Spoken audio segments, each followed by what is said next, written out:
Hello, everyone. Okay, it is after 7 o'clock, and we do have a quorum, so I'm going to call the meeting to order.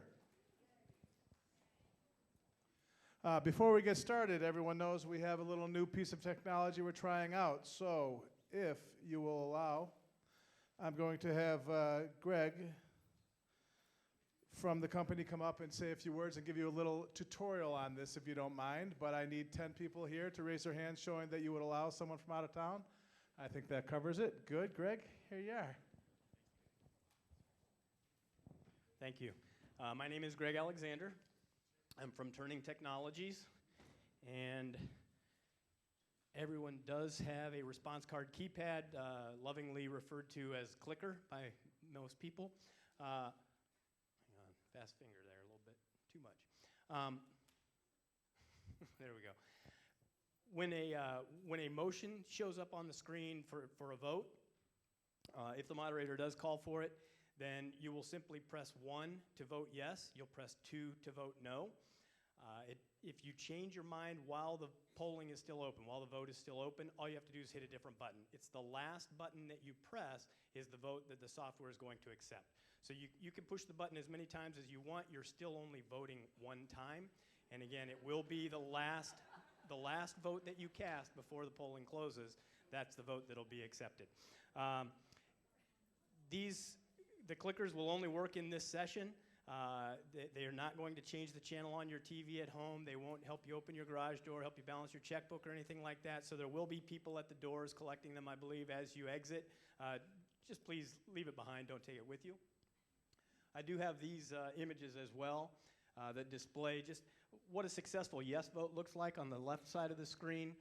You'll see the light blink green, and you'll see 1/A show up on the LCD screen of the device. So that is visual confirmation for you that this is the vote that has been accepted by the software. If you cast a no vote, you'll see a green light and 2/B show up in the LCD screen. If you press anything other than a 1 or a 2, it's not a valid vote, and you'll see a circle with a line through it, and you won't get the green light. It's pretty simple. We do have a practice question for you here.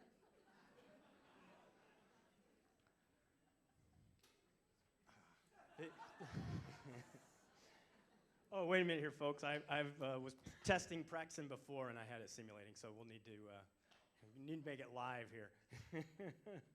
Sorry about that. No, that was just play right there. There we go. Now I'm sorry? Yes, the reason that there are 10 buttons. Electronic voting is an incredibly small market. These are typically used for educational purposes. I only work with government organizations. The biggest application that I see using, and this is local, state, federal, and DoD, is training. Okay? They're also used in planning types of activities. Our largest market is higher education, colleges and universities. And so, we could create a device that only had 2 buttons. That wouldn't work for those that use a representative style of town meeting. They'd want 3 buttons. So if we customize this, the cost would go up so much that it probably would not be cost effective for you to be able to use. So the devices are what the devices are, which is the same device that's used by over 25 million people around the world, and it's just not going to be cost effective to change that. So you can go ahead. I can see 33 people have voted. When the voting slides do show up on the screen, you see the green box in the upper right corner showing that polling is open. There's a counter next to that shows we've got 146 people so far that have voted. What the moderator will do is, as that vote gets higher and he wants to be coming close to closing the vote, he'll tell you and cue me, and we will activate a 10-second countdown timer. When that timer gets to 0, the polling is going to close, and you will no longer be able to change your vote. So as long as that timer is showing up, you'll still be able to cast your vote or change it, and then we can immediately see the results of the voting show up in a chart.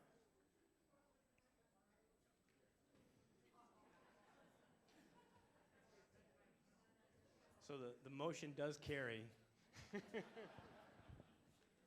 Let's hope it's true.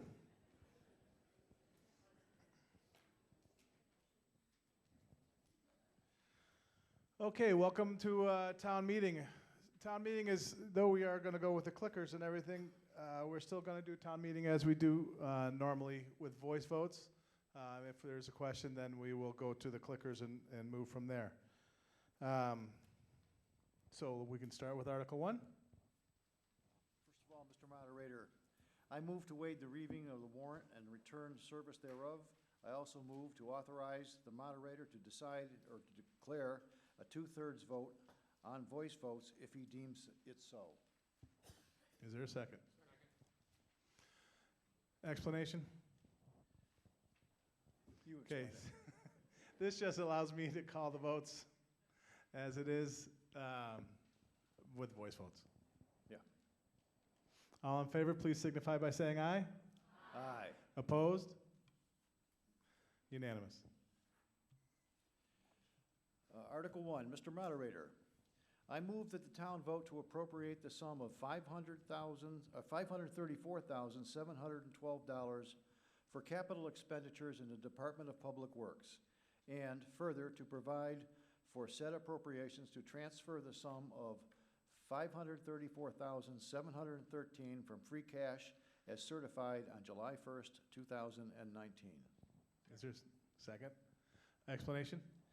The explanation for this is that we have been doing this for a couple of years now, and what it allows us to do at this point in time of the year, as opposed to when we used to do it in May, is it allows us to go out for bid now for our paving, which ultimately has proven that it saves us money when we get out there now.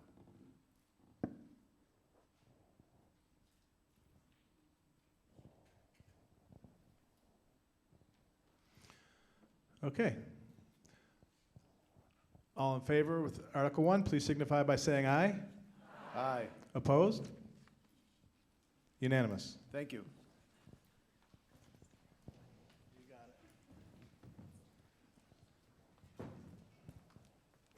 Okay, Article 2. Is there a motion?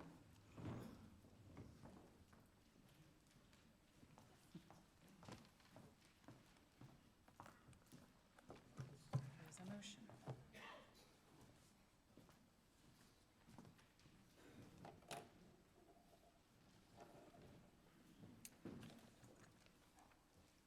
Madam Moderator, I move that the town vote to amend the zoning bylaw to regulate the short-term rental of rooms and the short-term rental of entire dwellings by repealing Section 8.8.1 and replacing it with Section 8.4, short-term rental of residential property, inserting new definitions in alphabetical order into Section 4, definitions of existing zoning bylaw, amend and replace location of lodging uses, and amend the schedule of uses exactly as published in the warrant for the town meeting, for this town meeting. Is there a second? All right, discussion. Good evening, everyone.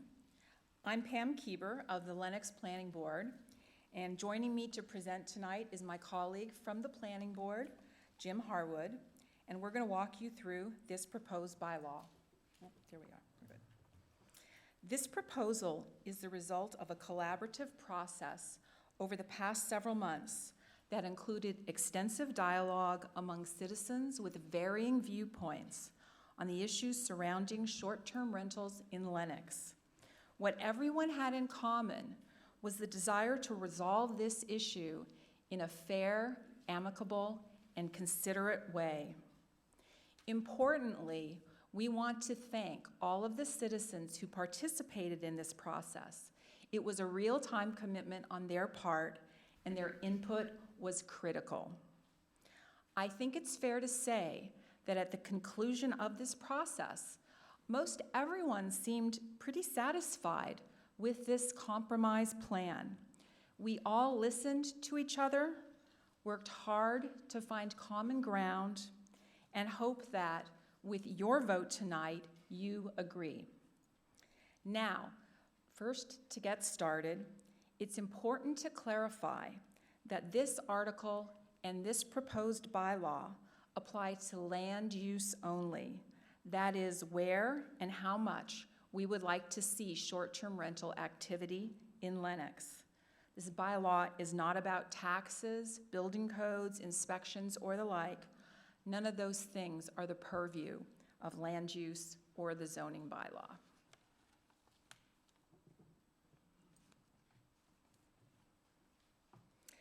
To make sure we are on the same page, literally and figuratively, you can follow along with our presentation of this bylaw. It's printed in your warrant, kind of halfway through. The warrant starts at this page that has Commonwealth of Massachusetts at the top. And Article 2, the juicy stuff, is at the top of page 2. So if everyone wants to get there, it starts 8.4, short-term rental of residential properties. Now you'll see right at the top, there is an official definition of short-term rentals in this bylaw. It's pretty wordy, well, it's a little intimidating, but that's because we took it pretty much in its entirety from the state definition recently adopted.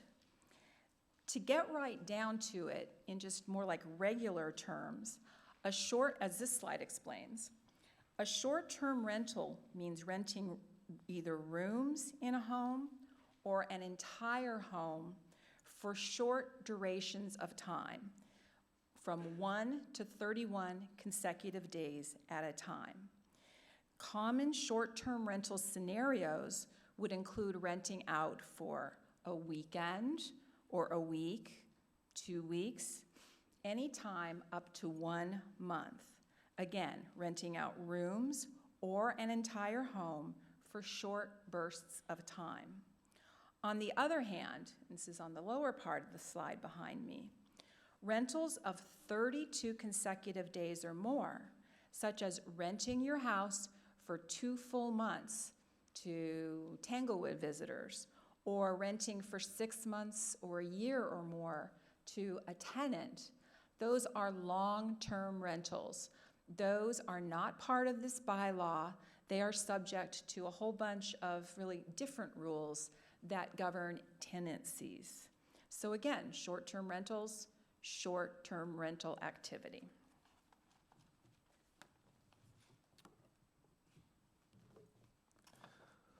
Okay, so what are we trying to accomplish? With this proposed bylaw, we seek to harness the positive aspects of short-term rentals while minimizing any negative impacts. In the past year or two, we've heard clearly that Lenox residents need this flexibility with their property to earn extra money, and many of them do so. But we also heard clearly from neighbors concerned about maintaining a residential quality of life. With that in mind, we proposed the following regulations. In your warrant, the section right after purpose is section 8.4.1, general requirements, and we'll come back to that in a moment. First, let's start with short-term rental of rooms, section 8.4.3.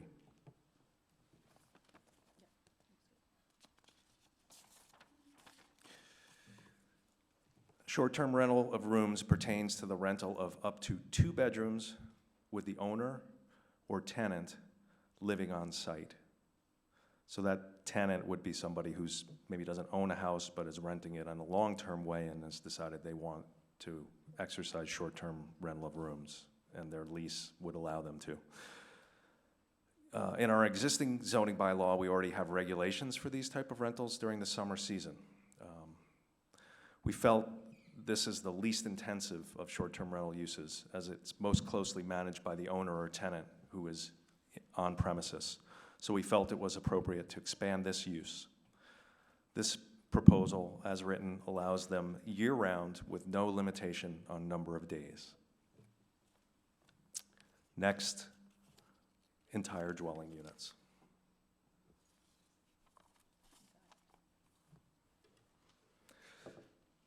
For entire dwelling units, we used a 2-tier structure to provide balance. For most homeowners, 75 days is a sufficient number of days for their purposes. This is consistent with our current rules around rental of rooms, and as written now in this proposed bylaw, can be done as of right. Some homeowners are going to want more days than that, and for homeowners seeking additional short-term rental days, we felt it was appropriate, but with a special permit. The special permit is applied for once and allows for an additional 35 days a year.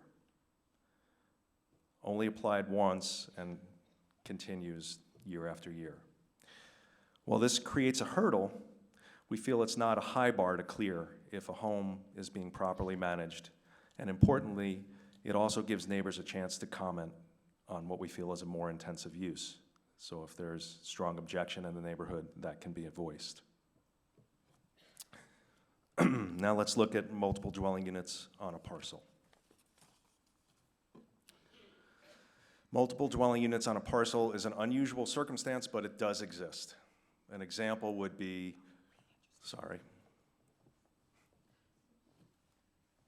multiple dwelling units on a parcel. So an example of this would be an accessory dwelling unit. It's a property, there's the primary dwelling unit, the accessory dwelling unit, and the owner wants to rent either or both. In this case, we felt it was appropriate to have the use limit apply to the parcel as a whole to control the intensity of use for the neighborhood. Now finally, let's return to general requirements. Pam?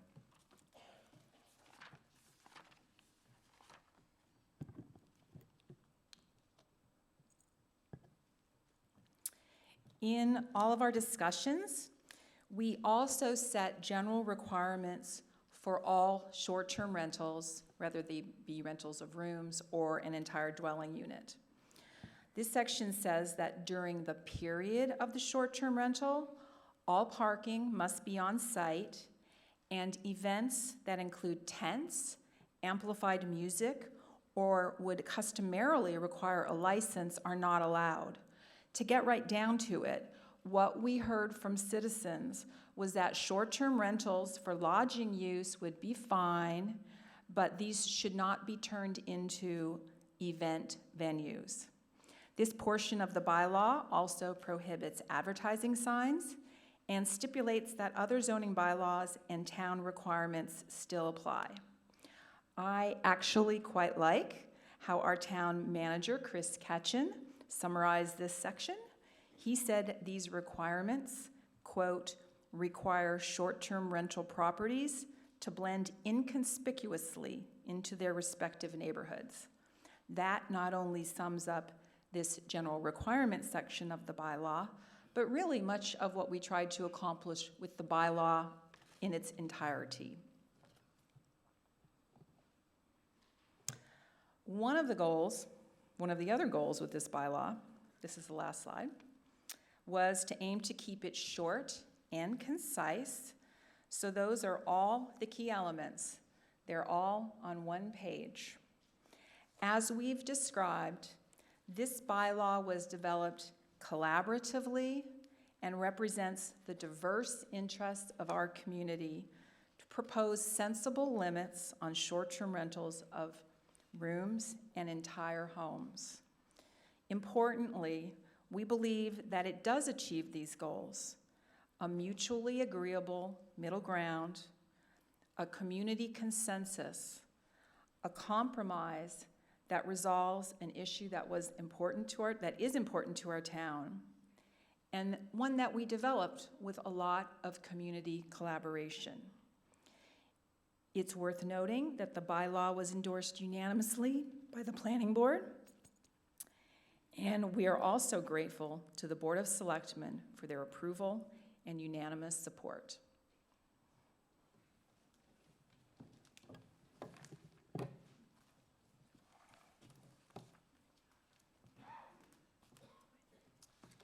Madam Moderator, Neil Maximilian, East Street, representing the Select Board. As you just heard from Pam, actually before I say that, I'd like to say thank you to the Planning Board for being so undeterred after what we had last May and coming back to us with something that is the product of a lot of hours of work and a lot of collaboration amongst a lot of different stakeholders. And my main message right now is to reiterate what Pam said, that the Board of Selectmen unanimously endorses this article. Thank you. Okay, as I understand it, there are several potential amendments, and I think I'd like to start with the amendments and go through those before we vote on the main article. Mr. Delgallo.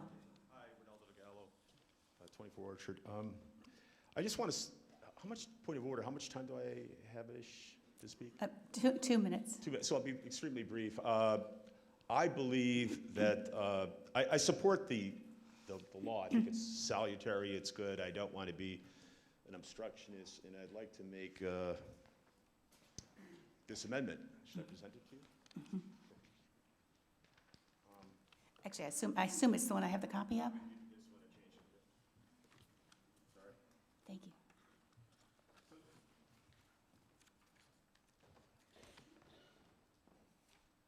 Let me make this very short. I don't have time to explain why I think it's, there's a column in the Eagle if you want to read about it. It's, you can, but why I think this may be unconstitutional, because I think you're regulating ownership and not use. So I've kept thinking, well, how can we possibly save this in case it's, and I don't really know what's going to happen if this ever gets litigated, if it will get litigated, or what a judge will rule, or whether it will be approved by the Attorney General. But the idea I had was to basically also submit it as a piece of potential special legislation. And this has two particular advantages. The first is that, well, first of all, special legislation that gets passed by the legislature. It sounds very hard, takes 2/3 of both houses and the governor, but they get, special legislation and home rule petitions get passed all the time. I called up Smitty's office. It's not as difficult as you think. And the idea was to do this in a parallel track, to do both at the same time.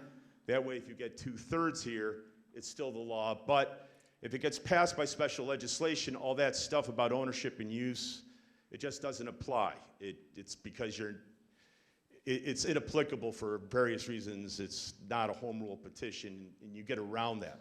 The other thing is it only requires a 50% majority. So if you do it the traditional way, you need 2/3. So it's more likely you'll get 51% of this body than 2/3. So it's a little bit easier to pass as well. So that was the idea that I had. Should I read it, or should you read it, or? You can read it. Okay. It's complicated, but just, it's a parallel track. It says, the aforementioned text shall be referred to as the, so you'll have your petition as it is, or ordinance as it is. The aforementioned text shall be referred to as the amendment to the Lenox zoning bylaws to regulate short-term rentals.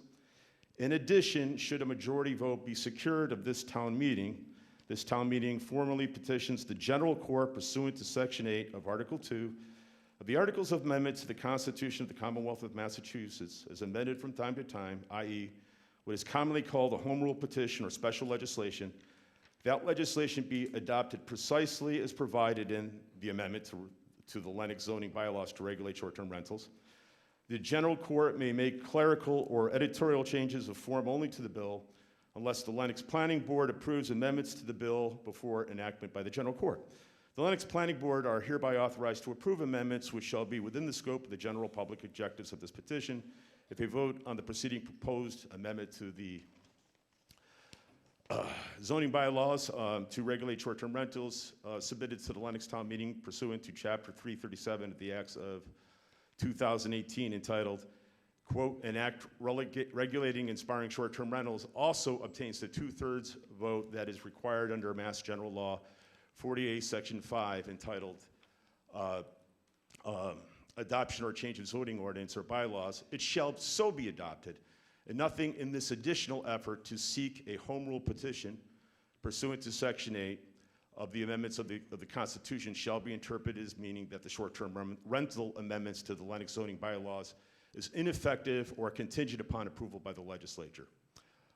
It is the intent of this warrant article to simultaneously pursue an ordinary amendment as well as, and also to pursue a home rule petition under Section 8 of the Articles of the Constitution. It's very wordy, but basically what it does in all that verbosity, which I didn't really have an ability to make shorter, is it allows for a simultaneous track. Just, Smitty will get this petition. He'll try to pass special legislation. If it passes, you don't have to worry about the legality of this way. The other thing is you only need 50%. And it's hard to pass zoning bylaws, and you might not have 2/3 tonight. So that is my submitted amendment. I'm going to rule that your amendment as submitted is beyond the scope of the article, because the town meeting did not get notice of this with the notice that was presented. It's asking for a special legislation that is beyond the scope. Can I then go to the one that I submitted? Well, no, because it's still beyond the scope, the one that I read this afternoon. But I will say that your worries about the bylaw being unconstitutional, being illegal, ultra vires, every single warrant article, after we vote on it, will go to the Attorney General. And believe me, they'll get back to us and tell us if we've done it wrong. So there's no worry that it's unconstitutional, because the Attorney General will figure that out. No worries. You might get sued. In my heart of hearts, I think it's illegal. And the other thing is you need 2/3. My way, you only need a 50% majority. So. Okay, thank you. Any other amendment?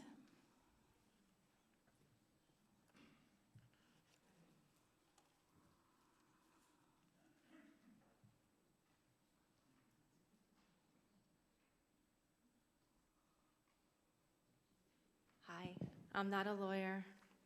Mine's really simple.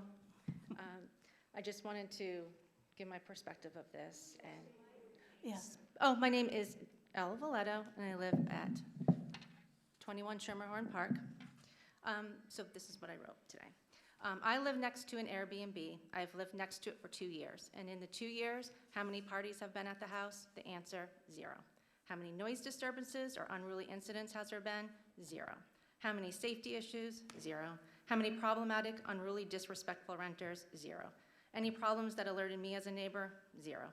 And in full disclosure, I own the Airbnb house next to me. None of the people who rent my house know that I live next door, so it's not like they're trying to be on their best behavior to impress me.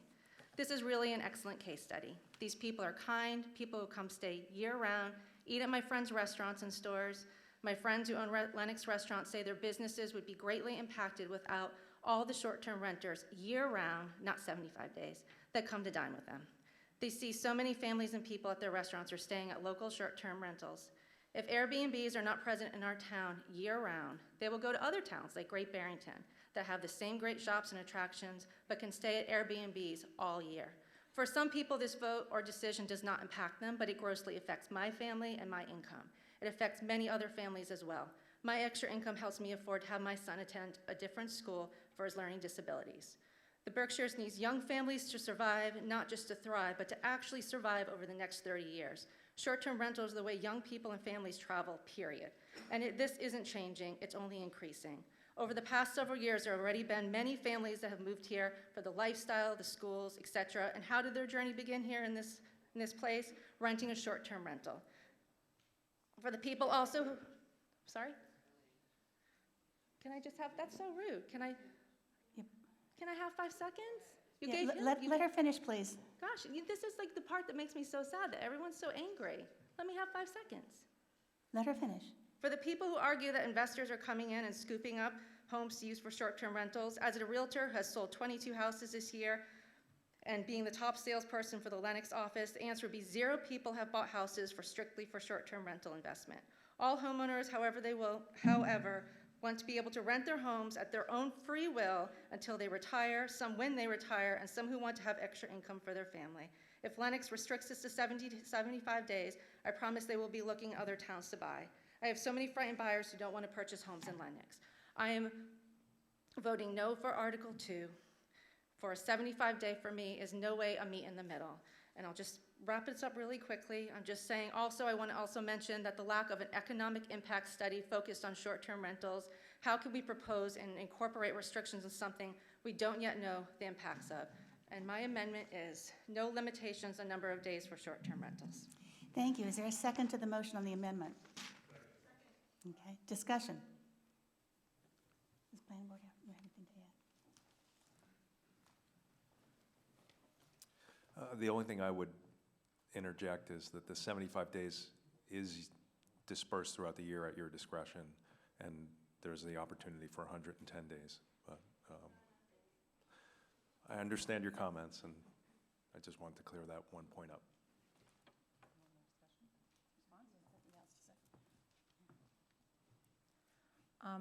I would also respond by saying that during the several months of collaborative discussions we had with people on all sides of the issues, the consensus or general view, predominant view, was that one of the concerns was about investors buying up houses to use as full-time short-term rentals, and that the desire, at least among the people who participated in the ongoing discussions, was not to see that happen.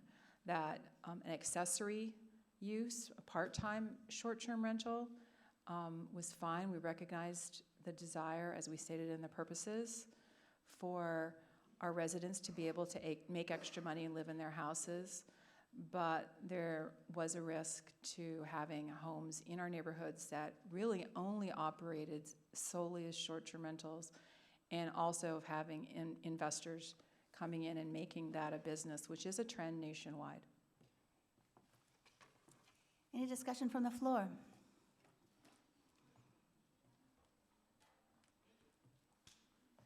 Hi, my name is Jackie Wong. I live at 35 Hubbard Street. Excuse me? Louder? Yeah, that's good. Sorry. There you go. I was a part of this group, and my husband and I attended many of those meetings. Yes, it was a group of people expressing opinions, but it was a small group of people. So I want to be clear about that, and I was one of those people that did not agree with the limit of 75 days. So I just, currently, seasonally, we provide 110 days during the summer. This is actually a decrease of the number of days that people can do short-term rental. We're actually stepping backwards. I just want to point that out. Thank you. So you're speaking in favor of the amendment? Yes. Okay. And before we, oh, go ahead. Go ahead. Hi, David Newbert, 140 Plunkett Street. I'm speaking against the amendment, but not against the people who made it, because I totally understand why they made it. One of my concerns with the short-term rentals from the beginning was that our town is a pro-school town. We are here, a lot of the people who've moved here from somewhere else have moved here so we can have our kids into the schools, and so that our children can go to school with other kids that live in the same town with them nearby. They could walk to their houses, things like that. And one of the worries with short-term rentals is they're generally the homes that are accessible to new families that would want to move here, and by having a home that is, say, you know, I did do this at one point and then I sold it, but I bought a house next door to me so that I could rent it out exclusively as a short-term rental. I paid $215,000 for it. I ended up selling it to my brother in the end, but my original purpose was to make it into a short-term rental. That was going to be a 3-bedroom, small house that was not available for a family to move into. And I felt pretty guilty about that, eventually sold it to someone else, and I really thought that the most important aspect of this bylaw and the limitation of the days, and maybe we should make the limitation larger, but is so that we can protect our schools and the family nature of our town, to allow there to be a stock of homes that are available for young families to move here and share the schools with my children and everyone else's children. So that's why I'm against the amendment. So. Thank you. Joel, did you want to?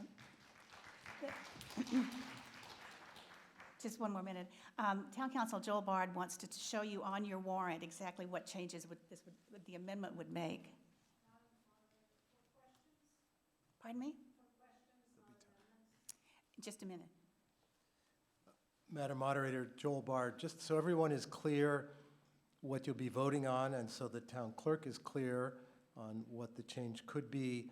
If you look on page 2, there's section 8.4.4, and the mover of the motion, if I got this wrong, please let me know. So 8.4.4, there's a paragraph 1, which now reads, an entire dwelling unit may be rented up to 175 days per calendar year by right. So, I'm sorry, 75. Thank you. I was not making an amendment there. It was just a slip of the tongue. So the motion, the effect of the motion would be to delete the language that begins up to 75 days. So paragraph 1 would simply say, an entire dwelling unit may be rented, period. And in addition, sentence 2 would be deleted entirely. So in other words, there wouldn't be a need to get additional days because there would be no limit. So if the amendment is voted, section 8.4.4 would simply have a paragraph 1 that reads just those 6 or 8 words. Thank you. All right, from the floor? You had questions? Yes, Madam Moderator, thank you. Susan Lyman, 28 Skirmerhorn Park. Just my husband turned to me and asked me this question, and I said, gosh, that's a good question. I don't know the answer. 8.4.4, where it talks about getting the special permit to increase the amount of days. Does that special permit, and I think the presenter indicated that special permit, once you get it, you have it. Does that special permit run with the land?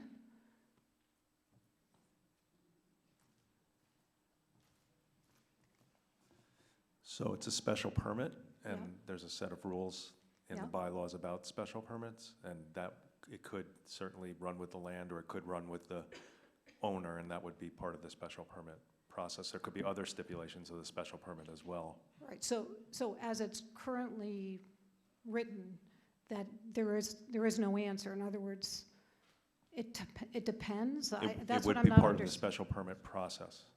Okay, so ostensibly, neighbor A could go get a special permit and then sell the house, and it would be selling essentially the additional 35 days. It seems that could be one outcome, yes. And what determines whether it runs with the land or not? That's This kind of came up last year, Susan. yeah. And what we did discover is that a special permit can run with the land, but at the discretion of the Zoning Board of Appeals, it also can be written to go with the owner or the applicant for the special permit. So I think depending on what the actual hearing and the situation, if neighbors, for example, came to the special permit hearing and said, we'd like it to go with the property owner, I'm guessing, as a former member of the ZBA would be open to that. All right, okay. So do you know of other jurisdictions where they've already, at the beginning or out front, said this does not run with the land? And it's just specific to the owner who's petitioned for it? It can be done. It was actually in the bylaw a year ago, but honestly, we didn't think to put it in this one. We could have, but it would be at the discretion of the ZBA. Okay, I would just, now I am sort of maybe saying an amendment, and that would be that I would suggest that it should be with the owner and not run with the land. That would be my proposal. Thank you.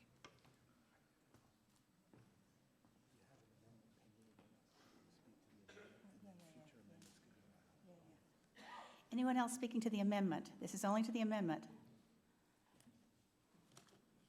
Moderator, Yes, Tom thank you. Johnson, 7 Hubbard Street.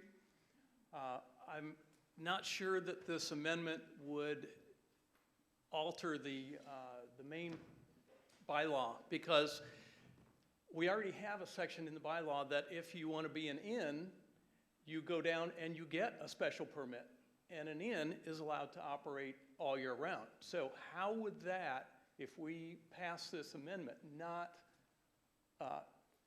essentially turn that into an inn?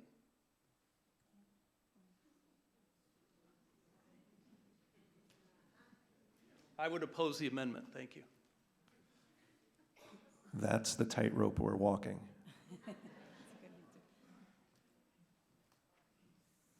Hi, I'm Courtney Gilardi. I'm 980 East Street. My amendment was to not have the limit be 75 days, but So we're still on the First Amendment. Yeah, we're going to finish the First Amendment and then go on, and if you have more amendments to present, you can present them afterwards. Okay, well, my question is, who determined that the 75 days is sufficient to be able to generate money to have people stay in their homes? The owner would, I suppose. Yeah. So I wasn't present at those meetings. I don't rent my home. I do want the option open for people who do currently rent their homes or may need to rent their homes because of the way the economy and the jobs are. The people who I know who rent their homes are retirees, people who work in the city and who are looking to retire to Lenox but can't afford to be here because there's no job for them right now. Young children, young families with young children who are looking to work parent hours who cannot find those jobs either. From what I have read and from what has been emailed to me is that the 75 days is not mutually agreeable. Those people, voices were not heard at the meeting. And I'm wondering if there were any economic studies or any emails or input from people saying this is how many days I rent and this is how much money I earn and this is the economic impact that it would have on me to not have those additional days. There was quite a bit of discussion. The meetings were public and you were welcome at them. Many people did show up. People made their case on both sides. I feel certain that 75 days is not enough for some people. I feel certain also that 75 days is probably more than some people want. We could have done an economic study, but we didn't make this determination solely on economics. We made this determination based on trying to strike a balance between the needs and desires of the people who want to take advantage of short-term rental and the needs and desires of people who feel that it has a negative impact on the community. And the limit is not 75 days. The limit is 75 days with the option for another 35 days by special permit. And what happens if somebody rents for those 75 days, they apply for that permit, right? It goes to the abutters, then there's a hearing, people are notified. Yes, If neighbors have issues with it, then it can be turned down. If neighbors don't have issues with it, it can be granted. Is that the process? yeah, and kind of the litmus test is the benefits outweigh the detriment or vice versa. So if the particular, so now you get into specifics, if the particular rental in question has been having an adverse effect on the neighborhood, my opinion is it would be unlikely to get the 35-day extension. But if it was not having an adverse effect on the neighborhood, my opinion is that it would be highly likely to get the 35 days. And I think that while it represents gray area, is kind of appropriate for the balance that we're trying to strike. But it's still 290 days where somebody is losing income from their property. Well, their property is primarily their 1 or 2 family home where the assumption is that they're living. So no, I don't agree with that. And there's another calculus here, which is you can rent your house for 32 days, one time. Mm-hmm. You can rent your house for 32 days, 2 times, 3 times, and you still have 75 days of short-term rental available to you. So you could, for instance, rent your house out for the entire summer, if that was what you wanted to do, and have 75 days of flexible time throughout the year with the option for another 35 days by special permit. I don't disagree with what you're trying to do in terms of preserving housing options for people to come and not have commercial interests buy up houses for the specific use of short-term buying them. I mean, I know that I was born in Lenox down the street, and I came back to be with my family, and it took me 11 years to be able to afford a house in Lenox.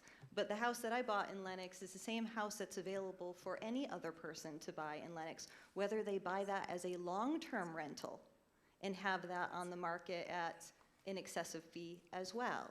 So I don't see how the laws are supporting what the intentions are. Does that make sense?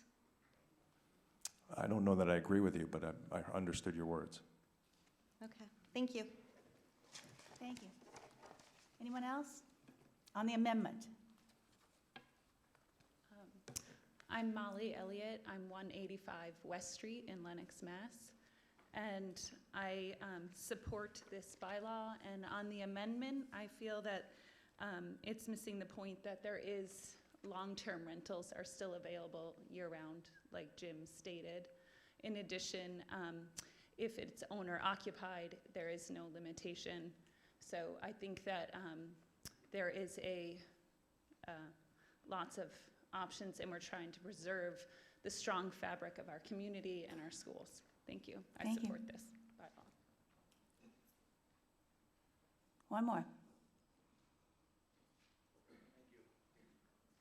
Hi, Mark Manoli, 178 Housatonic. I think we should vote to support this amendment, primarily to protect our private property rights. The ability to rent our private properties should not be limited. I think it's a constitutional issue, actually. That's my opinion. Let's first remember way back when, as my 8-year-old daughter says, in the olden days, before any of us, yes, before any of us were here, Lenox had short-term rentals. It's a tradition coming over from the old country. The problem at the root of this is a handful of businesses are actually trying to dictate what they think should happen for the rest of the town. They hired their lawyers to attend the meetings and dictate their will. I'm sorry. Actually, no, I'm not sorry. But as working families, we can't hire lawyers to be at every meeting and dictate our will. It baffles me the amount of time and resources that have been spent on this issue. There are more important matters that need our attentions. Our planning board, our town meetings should be spent with productive issues. Our energies need to be spent working together to come up with dynamic ideas for Lenox. Not this, not risk our hard-earned private property investments because a handful of businesses think this will help fill their rooms. For most working families, our greatest investment is our home. I don't even do short-term rentals anymore, but I do not want my property value decreasing. The ability for my property to rent short-term has market value. I do not want that value to decrease. Perhaps that is not an issue for some in this room, such as those hiring lawyers to go to meetings for them, but it does matter to me, and it does matter to working families of Lenox. Please vote to stricken the day limit. Let's pass this amendment for working families still count in Lenox. Thank you. Thank you. And so we'll be voting just on the amendment, and I will read Ms. Valletto's amendment. No limitations on the number of days for short-term rentals. All in favor? Aye. All opposed? No. The amendment fails. Any, pardon me? Electronic vote? It should take about 1 second, so I hope this works. Electronic vote.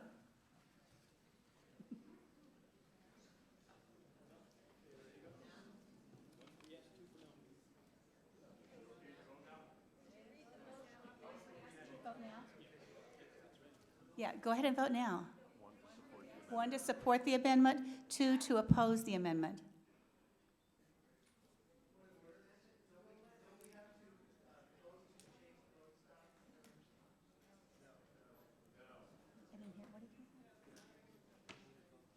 Madam Moderator. Madam Moderator. Yes. Can we have some sort of order on this voting process? Oh, yes, it was I mean, explained. we have to have so many seconds to vote. You should indicate the voting starts now, the voting ends now. Well, the voting has Not already just, started. no, It's willy-nilly not, it say, hasn't "Let's ended though, vote." right? The voting has not yet ended. So if you haven't voted, please vote. Yeah, the amendment, no limitation on the number of days for short-term rentals.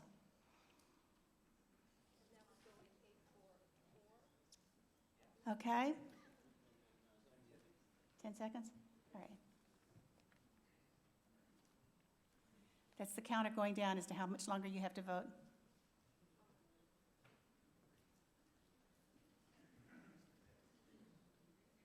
No? The noes carry it. All right, any other amendment?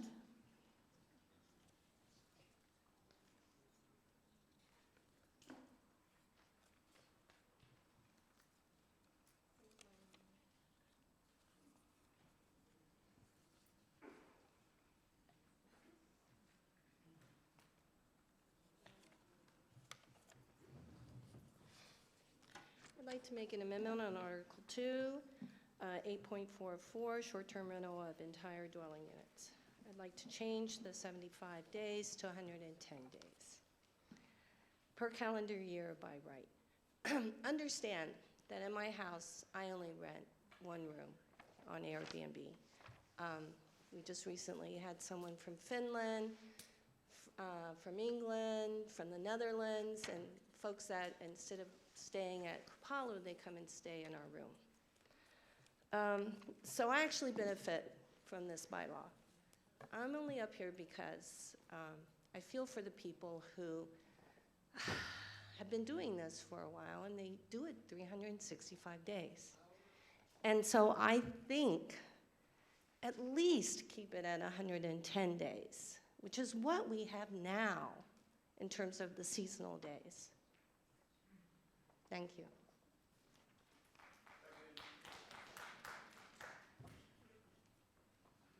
Okay, there was a motion and a second. Go ahead.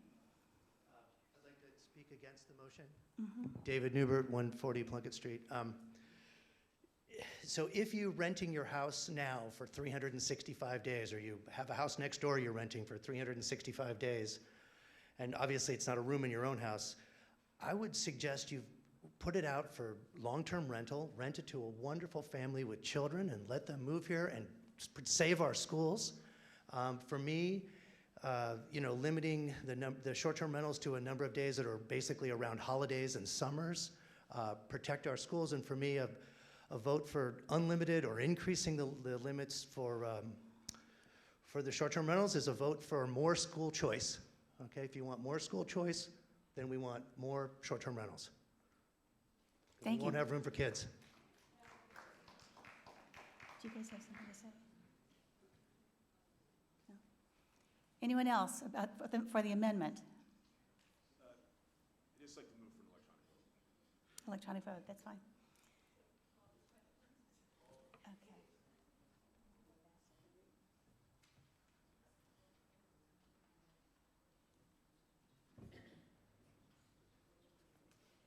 Okay, the amendment is, this is section 8.4.4, short-term rentals of entire dwelling units. An entire dwelling unit may be rented up to 110 days per calendar year by right. Okay, and delete 2 of 8.4.4. Madam Moderator? Yes. Just a question. If this were to pass, what It's on, yeah. if this were to Jim Biancolo, Main Street, just a question. If this were to pass, what happens to 8442? It would be deleted, right? Well, just like maybe the planning board can respond to that. Would we add 35 more? Would we add 35 more days? Oh, would you add 35 more days to the 110? Is that the question? Or would you delete? Yeah, the motion calls for deleting it. So it's just 110 days. Any other discussion? All right. With your electronic clickers, let's do electronic clickers. Okay, it really takes 1 second. All right, start voting. Vote number 1 is a yes, and number 2 is a no.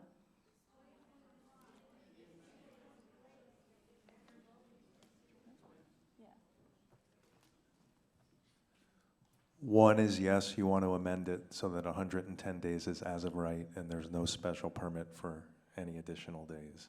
2 is no, you don't want that amendment. This is just on the amendment.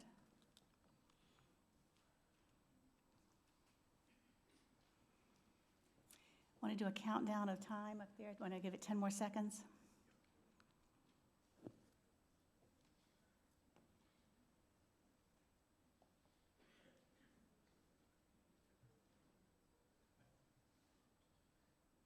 Oh, no. So the amendment fails. Any more amendments before we get to the main motion? All right, discussion on the main motion.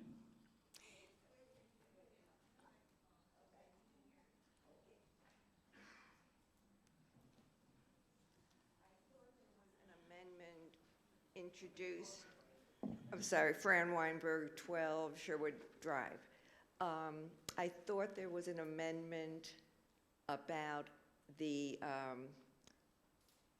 extension, I thought there was an amendment that the extra 35 days could travel with the property or could travel with the owner. No, that was not an amendment. We've had 3 amendments, and they've all failed, or 2 of them have failed, and 1 was stricken. That was the first one was stricken, but I did hear someone talking about, That was just a question. It wasn't a motion. and she said, I thought I heard her say, then I should make it an amendment. Well, the Did amendment- did she not offer it as such? She didn't offer it as an amendment. All right, this is to the main motion. Yes.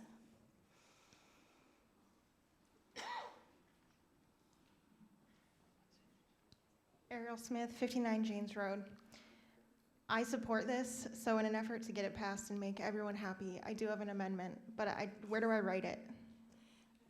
Do we have a form? Do we have a form? Oh, good, okay.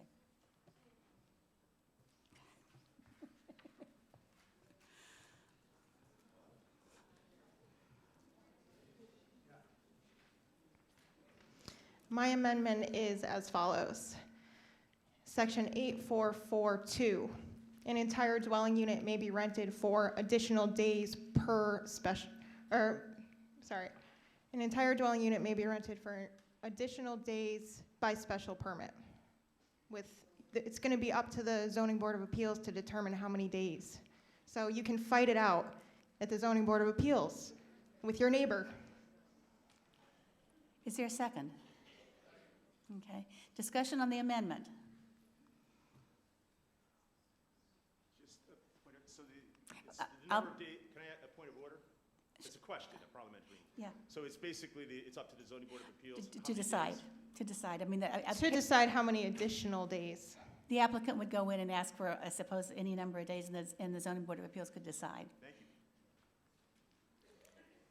No discussion on the amendment. All right, all those, yeah. Kate McNulty Vaughn, I am on the planning board. Katie, could you a little bit louder? Okay. One of the things that came up over and over at our meetings was this notion that we did want this to be accessory, because we're talking about residential zones. We have zones that are for different purposes in this town. We have commercial zones, we have residential zones, we have an industrial zone. If you're in a residential zone, you live there. That's the purpose of the zone. When you start going to 365 days of what is essentially commercial activity, you're no longer accessory. And this is why it was important for us to put some limitations and suggest limitations on the number of days so that people would understand that if you look at some of the cases that have taken place in the past on what an accessory use is, if it starts wagging the dog, it's no longer an accessory use. So to have an unlimited number of days that could go all the way up to 365 days a year starts to, that dog's wagging, it's no longer residential. Thank you. Any further discussion on the amendment? Yeah. Paul Marshall, 35 Hubbard Street. I understand what Kate just said. Excuse me, I have laryngitis tonight. But this still would come before the planning board, and in their wisdom, they could say, okay, we give you 365 days, or we... Oh, would you like some water? No, thank you, that won't help. Thank you, Jim. Or we give you 5 days, or we give you no days. So it's not a blanket. It's not, pardon me, it's not a what? It's not, if you vote yes for this amendment, it does not mean that anybody that wants it can get 365 days Oh, of that's right. short-term rental. It's up to the... It's up to the planning board, and Zoning they board, can yeah. exercise their discretion. Yes, zoning board. Any other discussion? All right, the amendment is to point 8, point 4, point 4, point 2, an entire dwelling unit may be rented up for additional days as by special permit. All those in favor? And let's use the clickers again. All those in favor is a 1. All those opposed is a 2.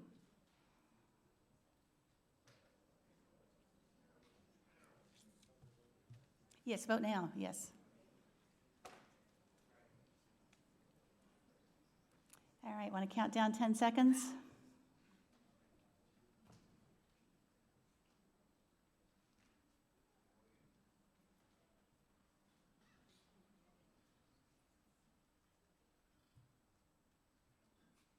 All right, the amendment fails. Now back to, it's really, the number's very similar. Back to the main motion. Discussion. Alec Cloman from Old Stockbridge. You didn't mention anything about grandfathering. Does that exist? This is not zoning. Oh, this is zoning. There would be grandfathering. Well.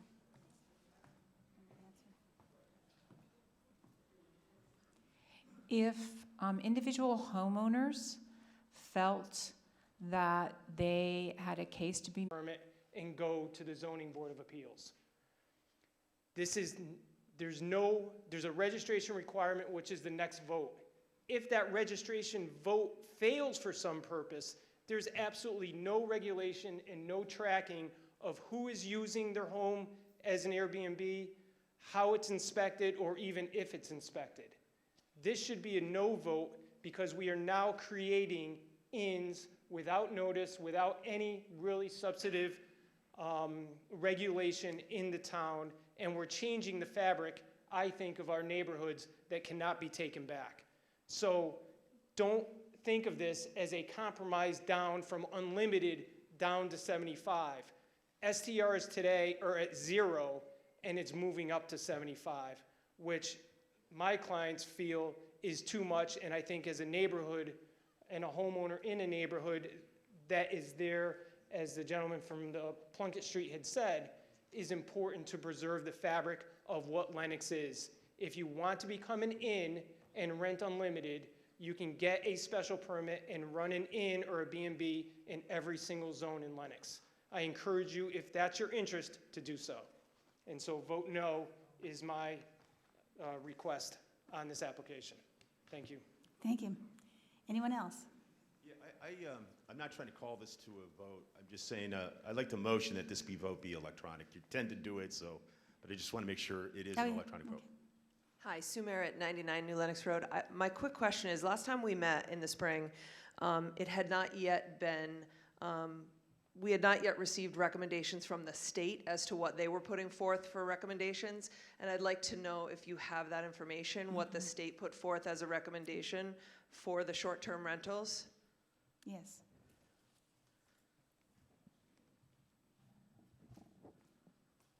Madam Moderator, Joel Bard. So there are no recommendations, and we don't anticipate that there will be any recommendations from the state. So when we had the annual town meeting in the spring, a state law had already been passed earlier, actually I think in late December of the previous year, that allowed for the taxation of short-term rentals, created a registry, a registration system, but that's all that it did. And actually there's a line or so in that state law that essentially defers to local bylaws and ordinances as to how municipalities want to do the local regulations. So there is no guidance, and we don't anticipate that there will be from the state. Okay, and I have a second quick question, which is currently on the bylaws. Can you just reiterate what right now the limitation is for short-term rentals?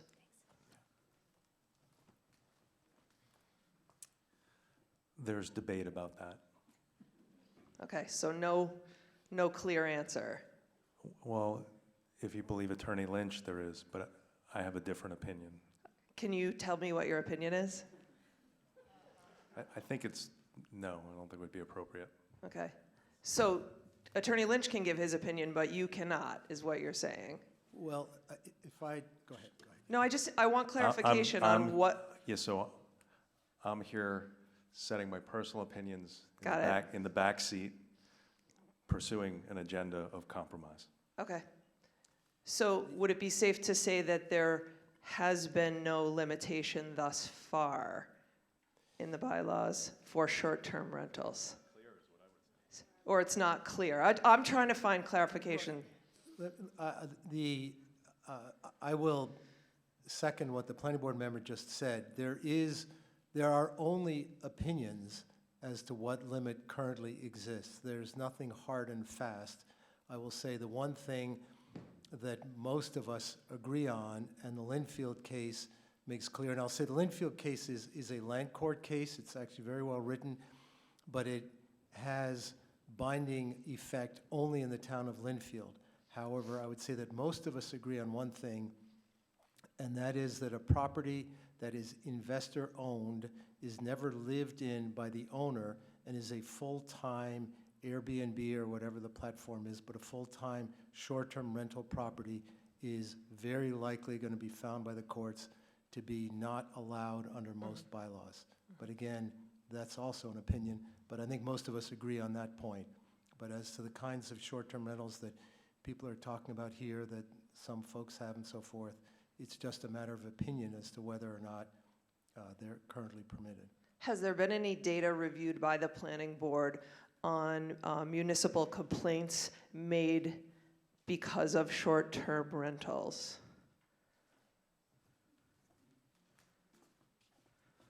Before I joined the planning board, I asked that very same question. And while the answer seems to be no, but the more in-depth answer is that the data is not exactly collected that way. And in my time on the planning board, I am aware of some people complaining about use in their neighborhood. I don't know if they complain directly to the police or not. Okay. So, to your knowledge, there has not been complaints formalized to the police department regarding short-term rentals? I'm just trying to get clarification. Yeah, I would say it's not as clear as I would like it to be, but that would be, you know, that was my understanding, yeah. Okay, thank you.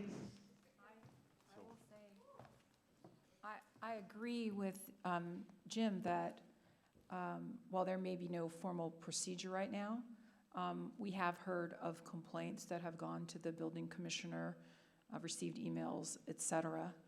And I just want to reiterate, I mean, what this bylaw does is cut through the murkiness of the current situation with our bylaw. I mean, this is essentially a whole new industry that's been enabled because of the internet.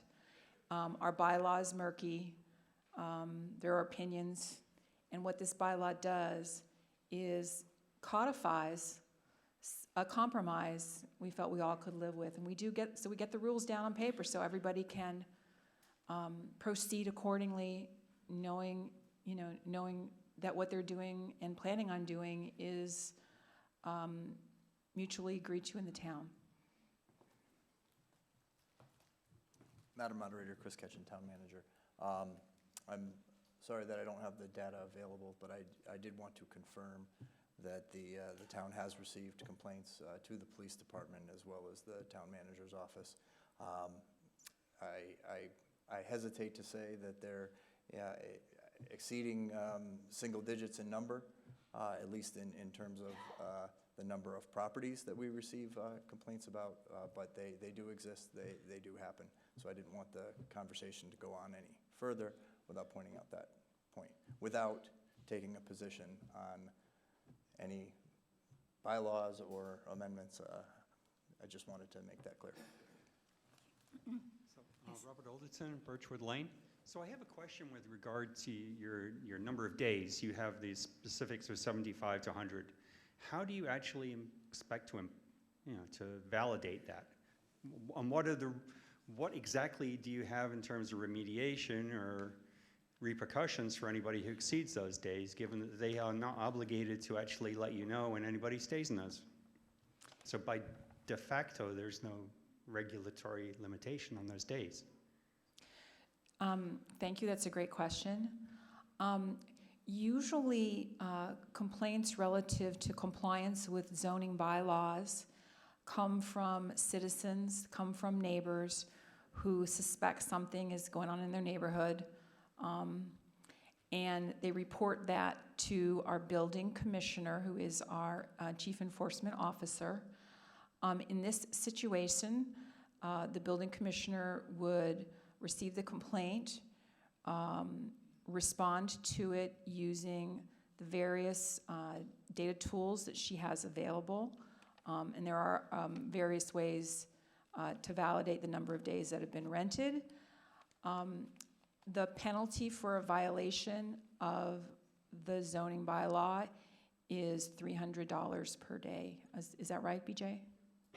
$300 per day, I think, is the current penalty, so, yeah. Any further discussion? Go ahead. Bill Gilardi, Pine Knoll Road, Lenox. I've got a question that I read the minutes of the September 18th meeting of the planning board where they had a lawyer from Boston, I guess Attorney Bard, and his answer on the opinion on whether there was any zoning in Lenox right now holding short-term rentals was, I gave you an opinion to the selectmen in 2014, and his answer was there is no zoning, no regulations on short-term rentals in Lenox per that 2014 letter. Now that's his opinion. You had another lawyer locally that says there is regulation, and even planning board members said, I think there is. But this guy, Baird, was an attorney specializing in marketing, and his opinion was there is no short-term rentals. I'd like the selectmen to say that there was a 2014 opinion. They paid a lawyer to come down here, and he said there is no law on short-term rentals. Right there. Okay. Well, sir, yeah, that's me. I will, so I analyzed the town zoning bylaw, but at a planning board meeting, if you want to read some minutes, I think it was June 2018, when the planning board was first getting into this in depth, I offered the verbal opinion that it is my opinion that what I said just a few minutes ago, that somebody, and so I was asked to interpret the town zoning bylaw as it read, and you're correct, in 2014, and a couple of significant changes, by the way, have been made. But one issue that hadn't come up then, and frankly, it's interesting, 5 years ago, we weren't really so much aware of these investor-owned rental units. But at the planning board's meeting, I clearly gave the opinion at a public hearing that it is my opinion that somebody who buys a house for the sole purpose of renting it as a short-term rental unit is doing something that is not permitted under the zoning bylaw. And that recent land court case came out the same way. Well, I can buy that, but I'm just saying somebody that owns a house that rents it once in a while for short-term rentals, you know, there's a fine line that says, do I buy this property just for short-term rentals, or do I want to have the option to short-term rental? I think my question was in 2014, the answer was there is no requirement, and I think that's important for the Article 2 that says if people vote no, that means there is no requirement, they can do what they want. Well, with all... And I think I'd like to, you know, receive the opinion yes and opinion no. But yeah, I see the particular case that you say, that if I buy a house and I use a specific... Talk to the microphone, please. It works. Right. And if I can... Hear a word up here. Can't hear anything. I can hear you. Yeah, you got a good voice. What I'm saying is, I'm confused. I'd like to know if a no vote here means if this Article 2 gets defeated, anybody can do short-term rentals as much as they want.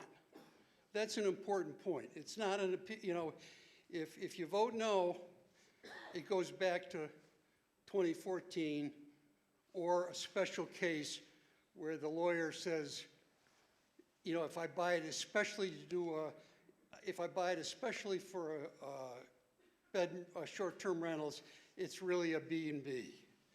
So, I mean, I can understand the special case, but the particular case, if a guy wants to buy a house and periodically rent it out or live in it, he should have the option. Well, I need sir, something more than an opinion. Well, I was going to go to that very point, so I'm pleased that you hold my 2014 opinion in high regard, but what I have to say is it's just my opinion, just as Attorney Lynch's statement earlier was my opinion, And again, it's not my job to get people to vote yes or no, but the point that the planning board is making is that instead of relying on dueling opinions or various opinions, this bylaw creates a clear standard in the town zoning bylaw. That's the choice you have, is I mean, there are multiple, I mean, there are two votes, obviously, but there are multiple reasons to vote one way or another. And one thing about passing this bylaw is that you'll have a clear standard. If you don't, it does remain in the realm of opinions. Patty?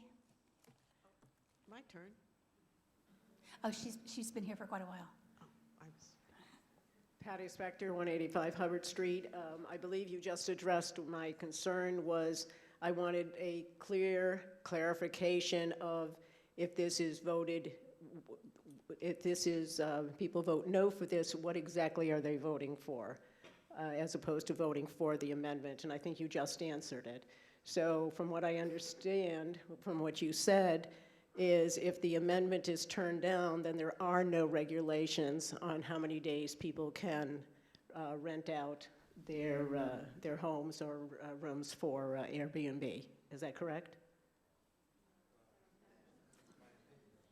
It's his opinion.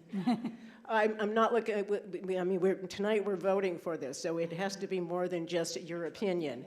What are we voting for? So the language that exists now is not sufficiently clear. And what does that mean? You've said that, and you said that when Sue came up and asked you the same thing, but that doesn't mean anything. So some people will tell you that it means that it's not allowed because it's not specifically mentioned. Some people will tell you that it is allowed because it's a customary use of a single-family residential property in Lenox. And since it's not addressed any more specifically than that, you would have to fight it out, and that's what we're looking to avoid.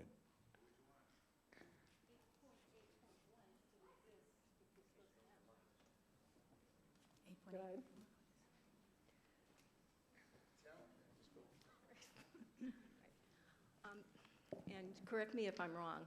Again, Kate McNell-Devon from the Planning Board. If we, Louder, please, Katie. if the vote is no, that means that we won't be replacing 8.8.1. So that will still exist. And if you go and look at that, it talks about renting pretty much rooms to a number of people. So it was small in that regard. As far as whole houses, we didn't have anything about entire dwellings in that specific section of the bylaw, but we had other areas of the bylaw that seemed to indicate that if we didn't mention something, it was not allowed. So, and that's where part of the confusion comes in. So this was an attempt to actually talk about entire dwellings, whole houses, and be clear on that. So that's part of what this whole effort has been about, if that helps. We'll default to what we have in our existing bylaw right. if we vote this down. What is that? Unclear. Okay.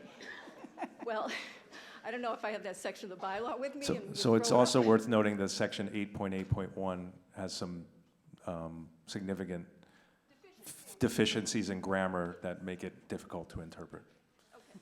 So could we go there for a moment? Okay. Judy, thank you for your patience. Judy Moss, West Street. Again, channeling Bob McNinch. I call the question. All those in favor of calling the question? All those opposed? All right, this is a motion. This is a vote on Article 2. We'll vote with the clickers. A 1 vote is a yes, a 2 vote is a no. And you can start voting now. Okay. 1 vote is a yes, it passes. 2 vote is a no. 2/3 vote, yes.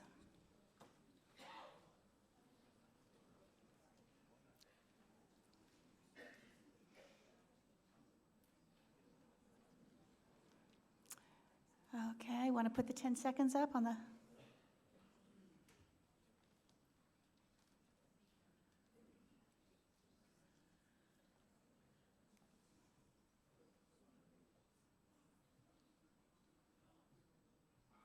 All right, it passed.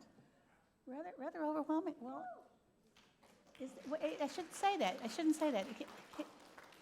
Is it 2/3 is the question? I think it is, yeah. 71%, absolutely. All right, all right.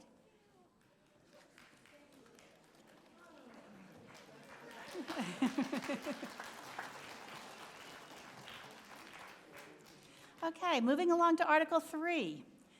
Is there a motion? Madam Moderator, I move that the town vote to amend the bylaws of the town of Lenox, Massachusetts by adding a new chapter 28, inspection and registration of short-term rentals, exactly as published in the warrant for this town meeting.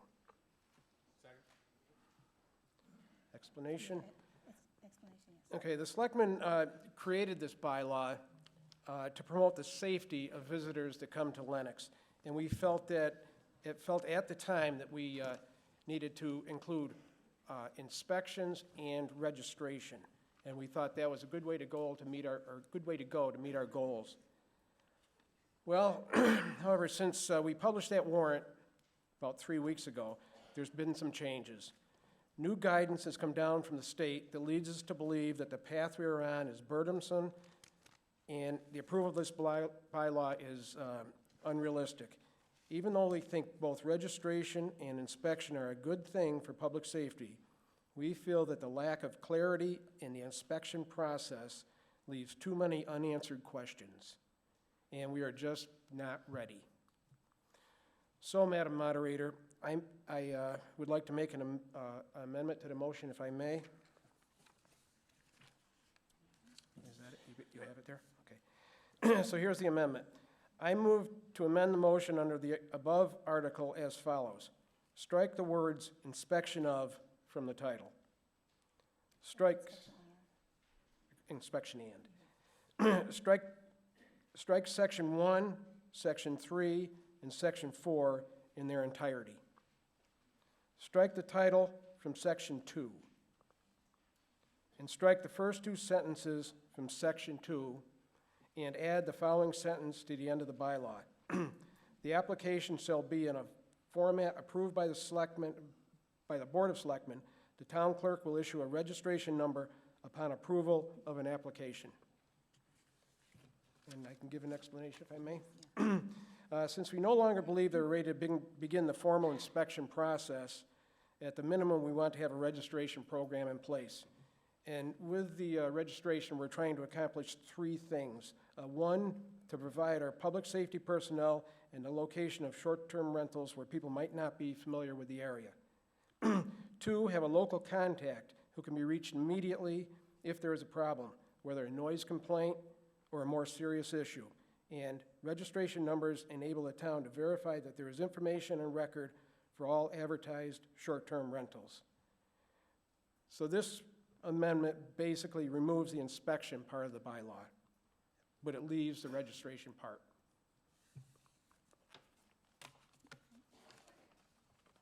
Okay, there's a motion and a second. Oh, is there a second to the motion? Yeah, okay. So this discussion will be just on the amendment, which removes the inspection portions of Article 3. Discussion?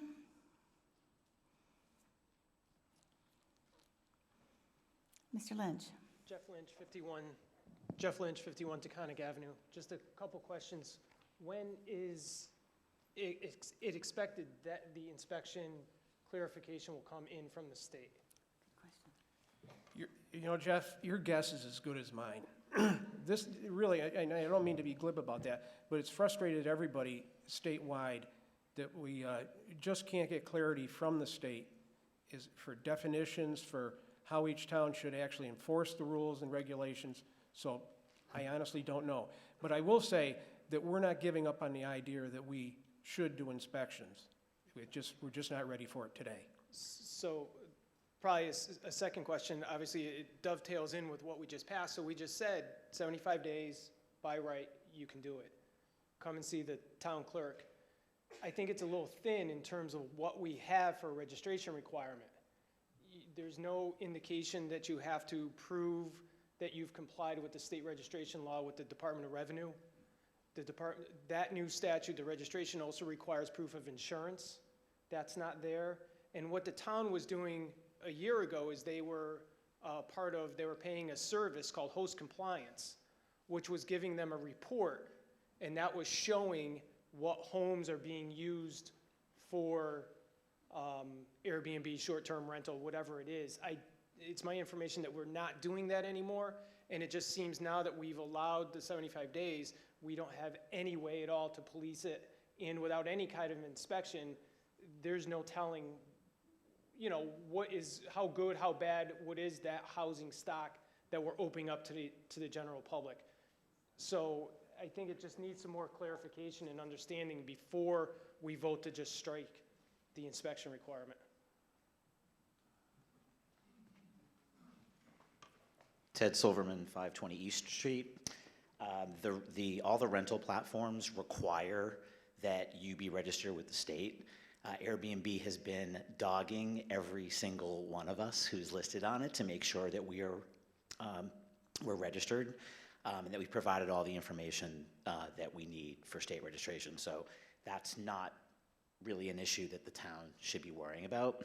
And Airbnb and the other platforms also require information about insurance. The other thing is host compliance is never going to be able to tell how many days a property is actually rented. The best they can do is they can look at dates that are not available on somebody's calendar. They have no idea whether it's because my family's coming for Thanksgiving and I blocked that week off, which is reality. So there's no third party that's ever going to be able to validate that except the rental places themselves, Airbnb, who very easily can provide that information. And I would expect that's something that the town will, if there's a problem, the town can ask a short-term rental host to bring documentation from whoever they use as their platform to show how many days that they've actually rented. Go ahead. Sarah Hitchcock, De Gregory, 81 Walker Street. I certainly understand the complications with trying to have the inspection and so on and so forth, but one thing that I think might be important is to know what the occupancy permit is for each dwelling. I know when we bought our house, we got a piece of paper that says how many people can occupy our house, can be living there at any time. Is there anything like that for these short-term rentals or actually any rentals? Most likely under the registration, we would have the person at least attest to the fact that they are going to comply with all building codes. We can't go in and inspect, but and building codes are what dictate how many rooms there are in your house or how many bedrooms there are in your house. But no, that wouldn't be part of the process at all with this. This is really pretty simple. This is just so we have a phone number. But in terms of renting out rooms and how many people come in on rentals, it should not exceed the occupancy permit for a dwelling. That's right. That's your responsibility as a homeowner or as a owner of the home, of the house. Go ahead. Jim Harwood, 34 Walker Street, planning board member and an architect, and I want to speak in favor of your amendment. You guys are in a tough spot. A homeowner, regardless of what our bylaw says, is required to meet building code requirements.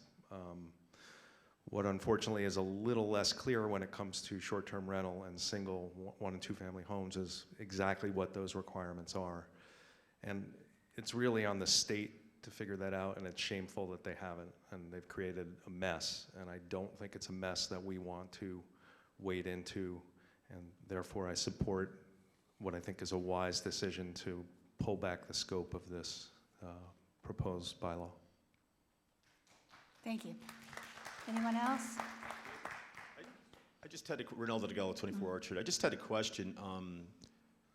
I really didn't have time to research it, but I thought there was a state registration. So my question is there state registration? And then my question about this particular bylaw, you left the registration part in, I think.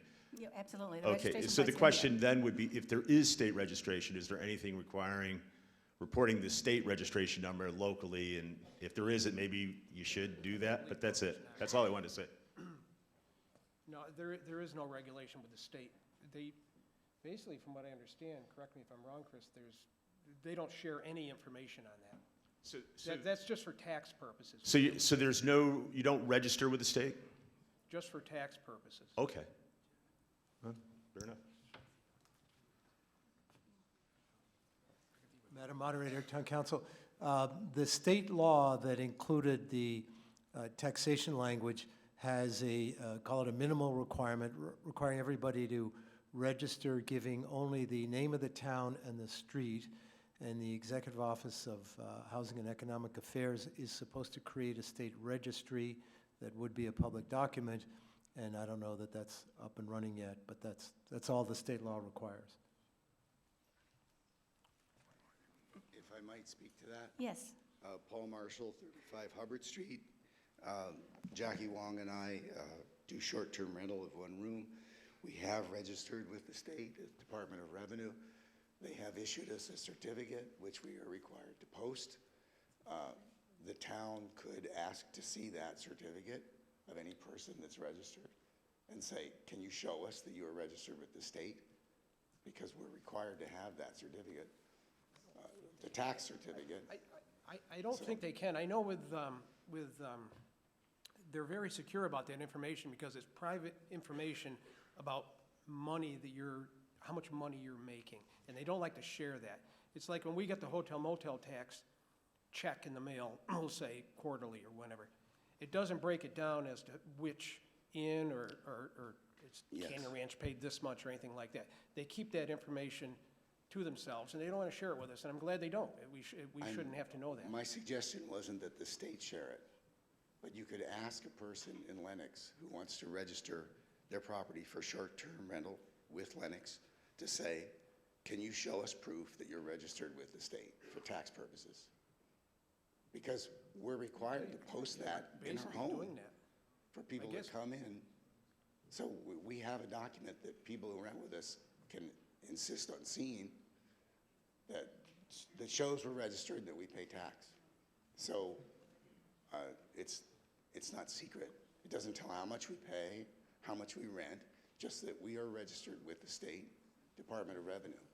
And it seems to me the town could say, if you want to rent short-term rental, please show us that registration that you're registered with the state. Prove that you're registered with the state. That was one. We could make that part of the registration process if we needed to. I mean, if people are concerned about illegal in terms of this, people not complying with the state tax registration. That was one comment I had. Another comment was I wanted to support Jim Harwood's comment. I'm also an architect. I have been trying to, for a year and a half, figure out what the implications are for inspections for short-term rentals.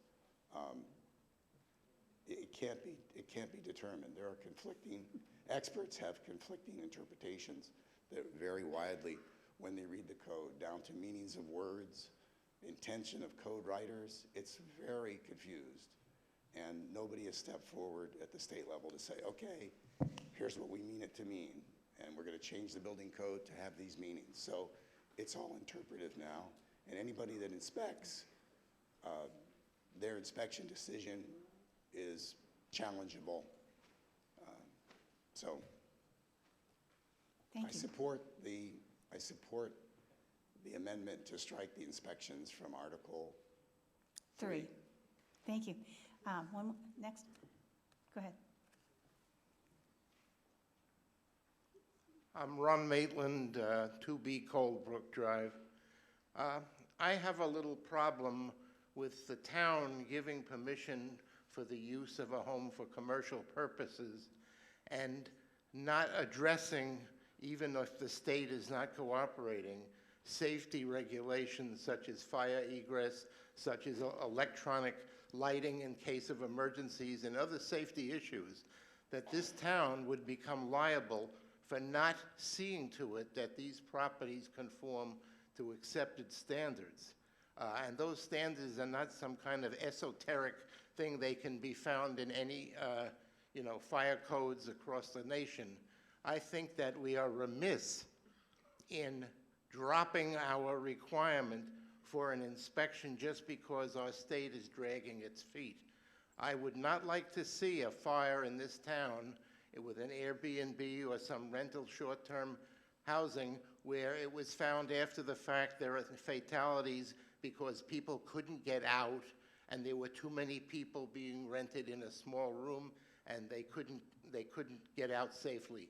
And there are many other issues of safety that just to whitewash it and say, well, we'll wait for the state to come and tell us what to do is very, very short-sighted. And I think that that's a dangerous way for the town to go, and it's also accepting a huge liability. Thank you.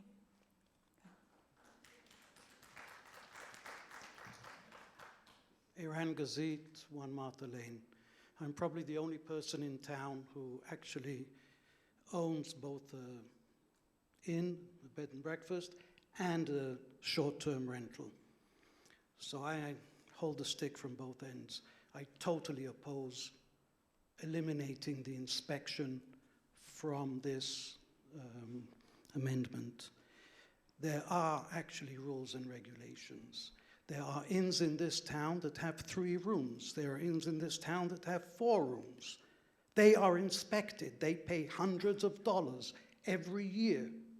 Sorry, thousands of dollars to live up to the regulations that are determined. They are listed for anyone who has a lodging business. These are businesses. I own one. I make money off that. I think that there will be problems.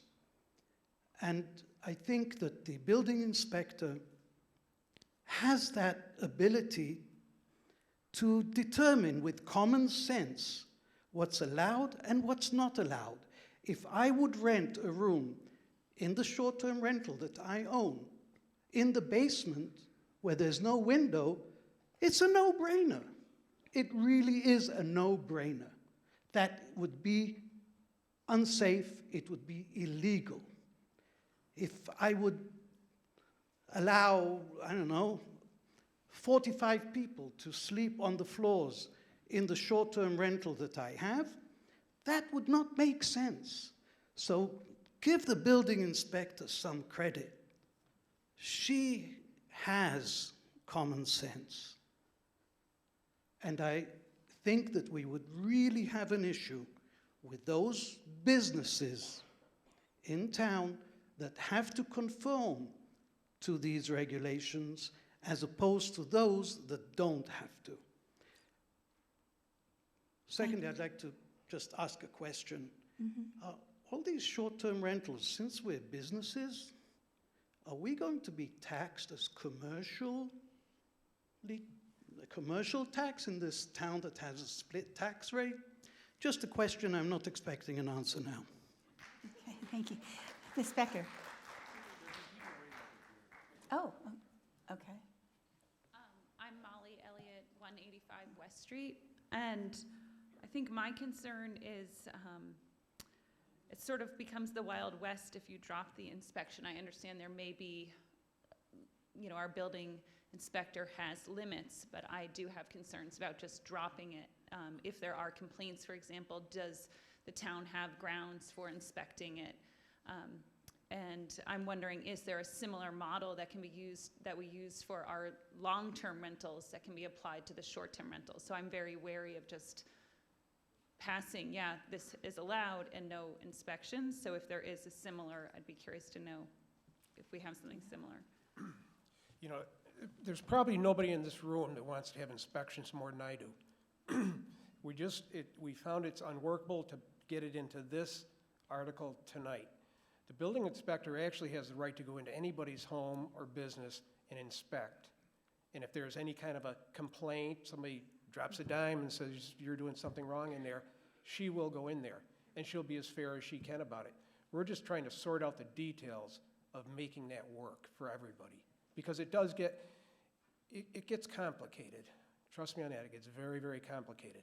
But honestly, there's nobody in this room that wants to see it more than I do. Okay, it's helpful to know the inspector can go in if there's complaints made. And I think that's it. Ms. Spector? Patty Spector, 185 Hubbard Street. Two questions. One is, does the town have any liability if they do not inspect and there is a problem, let's say with deaths incurred from fire hazards?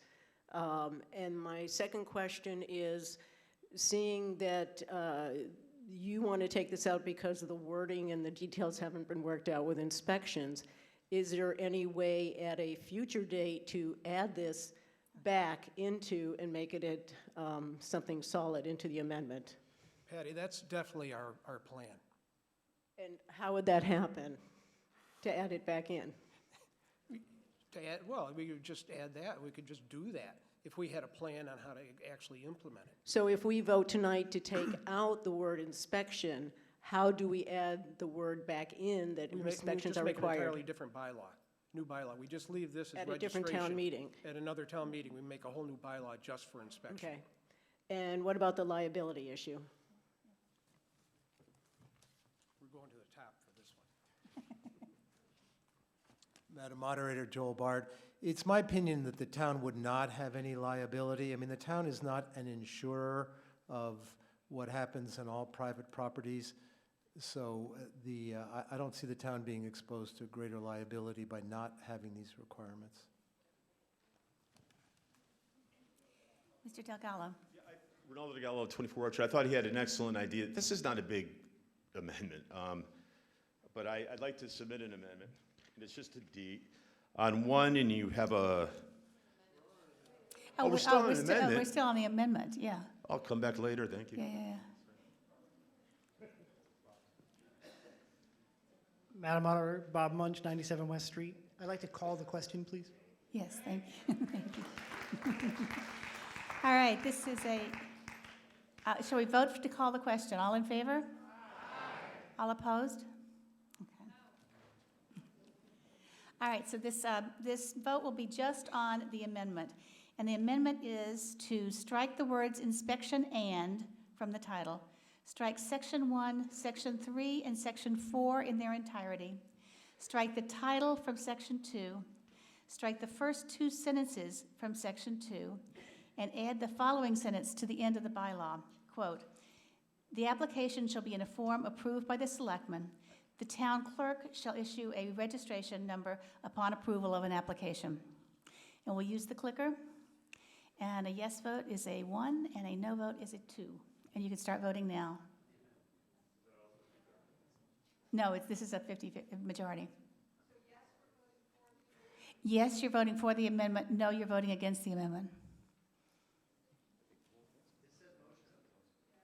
Pardon me? Yeah, no, this is just the amendment. That's right, Mr. Lane's amendment, the Select Board's amendment. Yes, start again.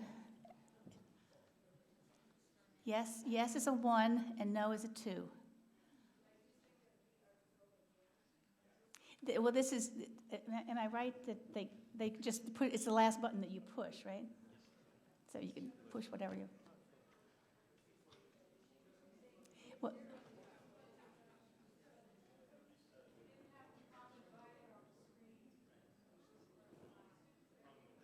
yes, this is just a motion for the amendment. Okay, 10 seconds, was that enough time? 10 seconds?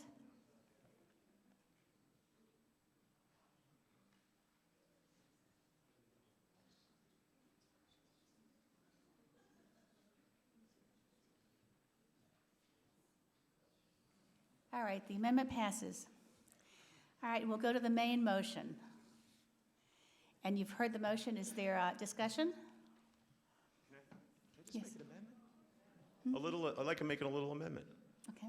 And so that would just simply be, under registration with town clerk or whatever it's named now, that you have to provide your state registration number and proof of registration with the state. I think that's a simple, orderly bookkeeping thing that you should do when you register. If you have to do it by law, then I'd like to present my amendment. You mean the Department of Revenue number? Call it that. If there is one, just what that gentleman described, you should have to report it when you register and give proof thereof. It just seems like an orderly bookkeeping thing to do. Okay. If you're supposed to register with the state, you should show proof of registration with the state. Do you have that in writing? Yeah.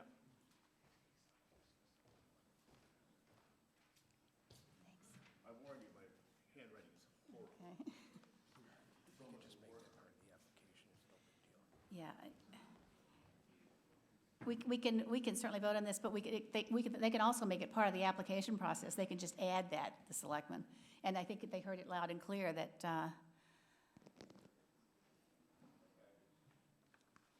don't want to make this a big deal, just a quick note. I'll try to. If it's a reject, it's a reject. No, I'll try to read it. State short-term registration number and proof of registration would go under registration with the town clerk, and that would be an additional, I think, letter D. All right, there's a motion, is there a second? All right, is there discussion? Hi, Jackie Wong, 35 Hubbard Street. I just want to point out, Paul, that when we register, and when we do short-term rental on Airbnb, we actually have to give them our DOR number. They will take us off the website, off the service, if we don't provide them with the number. So just to let you know that I think it's true of all platforms. I know for sure on Airbnb, I mean, they've actually sent out notices, give us your number or we will take you off the platform. Okay? Thank you. Any further discussion? All right, this is a vote just on the motion to add the requirement of short-term registration with the state and proof of that registration in Section 2, and that would become a new Section D. And we'll vote with the clicker. All those in favor, it's a yes. Opposed, there's a no. A 2 is a no.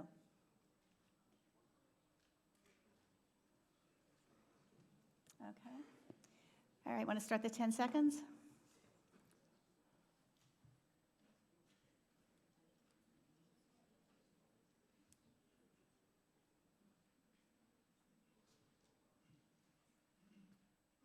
All right, it passes.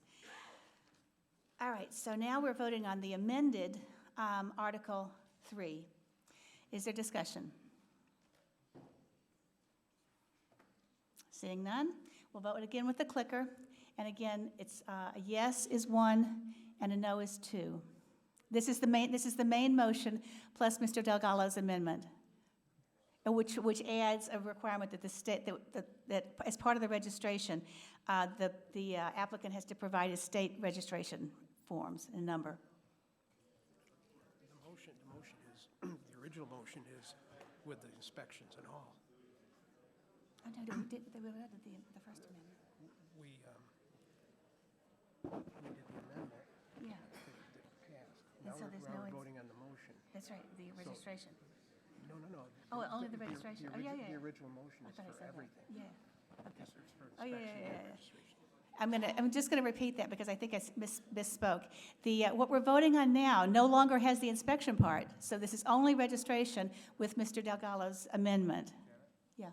It's actually amended twice, so we're voting That's right. Article 3 as amended by Mr. Lane. And Mr. Delgado. That's right. Mr. Delgado. That's right. And the state. That's right. Yes.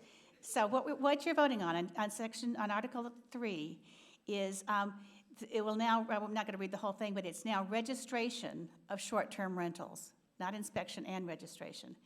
And then it's going to require,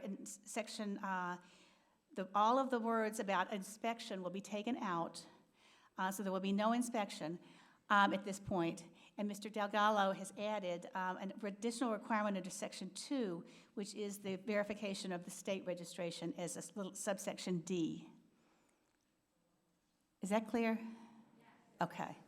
Okay, so with your clickers, vote 1 for yes and 2 for no.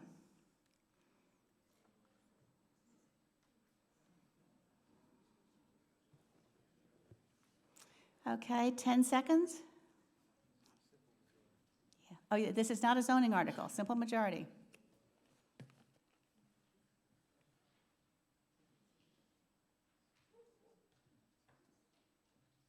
All right. right, overwhelming yes.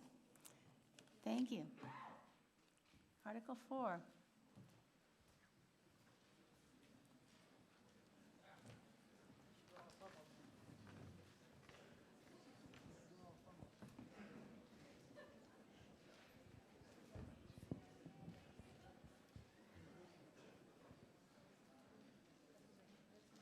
Come on up, Luce.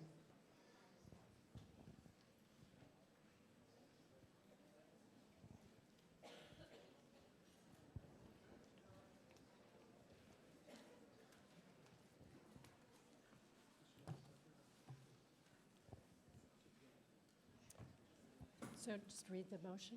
Yeah, you go ahead and read the motion. You should have it right there. Okay. To advance your thoughts. Good evening, everyone. I'm Lucy Kennedy, 35 Tucker Street, a member of the Historical Commission.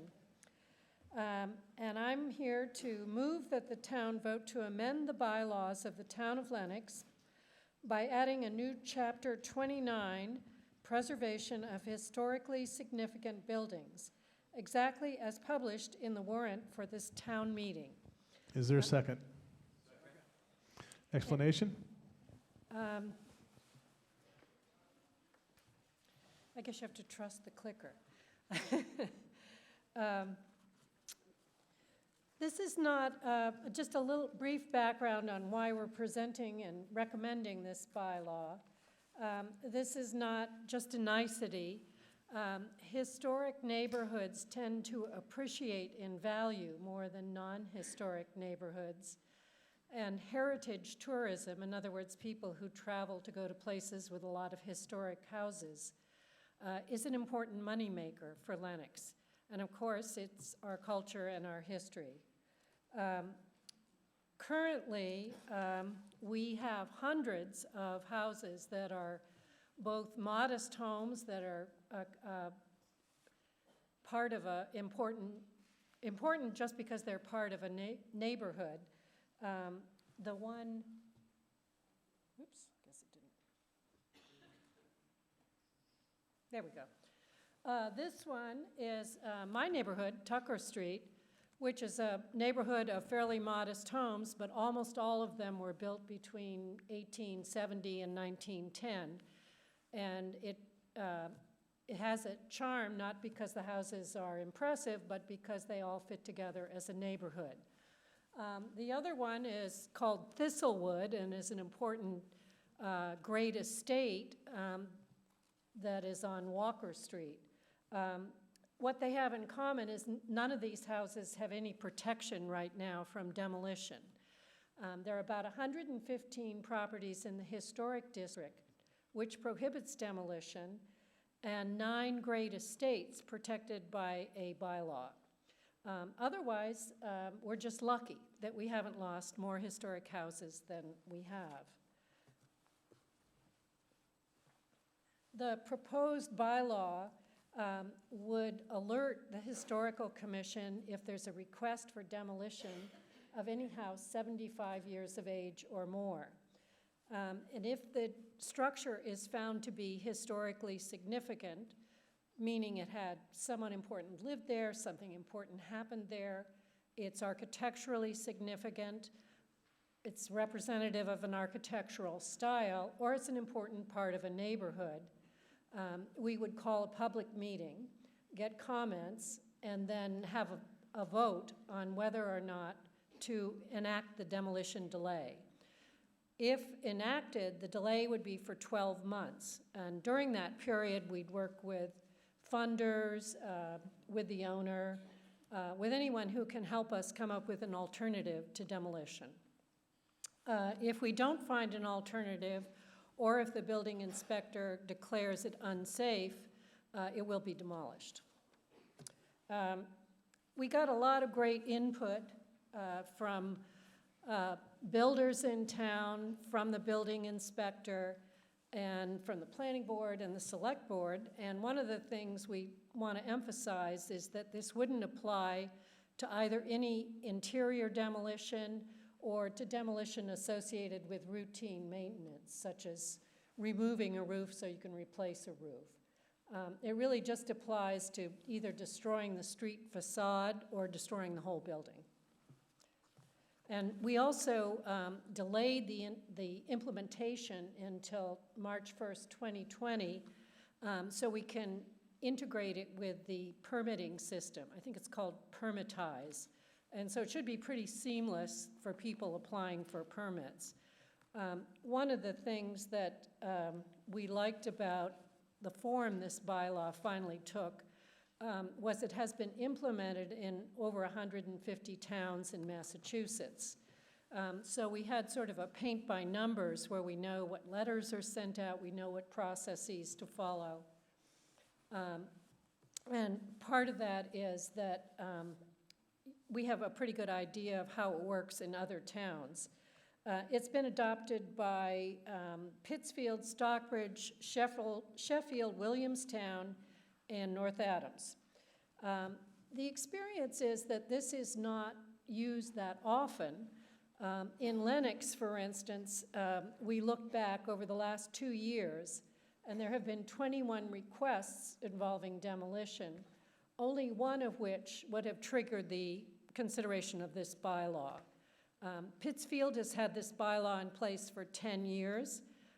They've used it 4 times. So it's a very important tool, but it is used carefully. At the moment, we don't have any protection for these buildings, so they could disappear overnight, and you really wouldn't have anything to say about it. So we're really urging people to punch 1A on this. Thank you.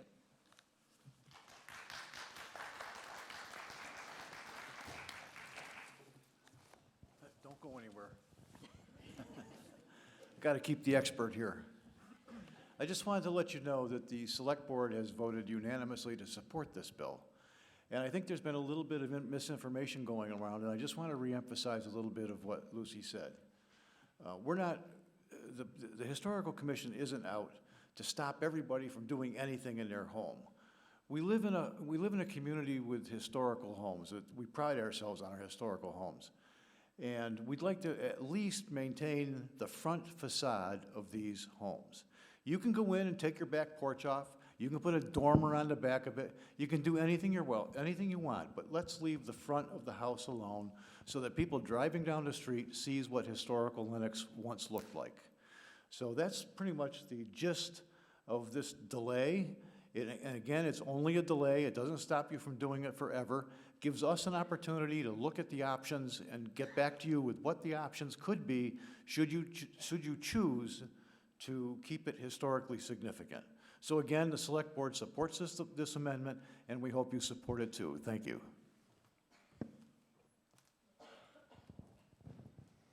Okay, is there discussion?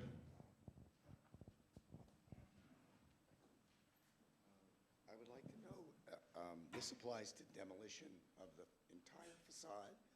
What if you want to take out a bay window and put in something else on your facade? Small changes in a historic facade.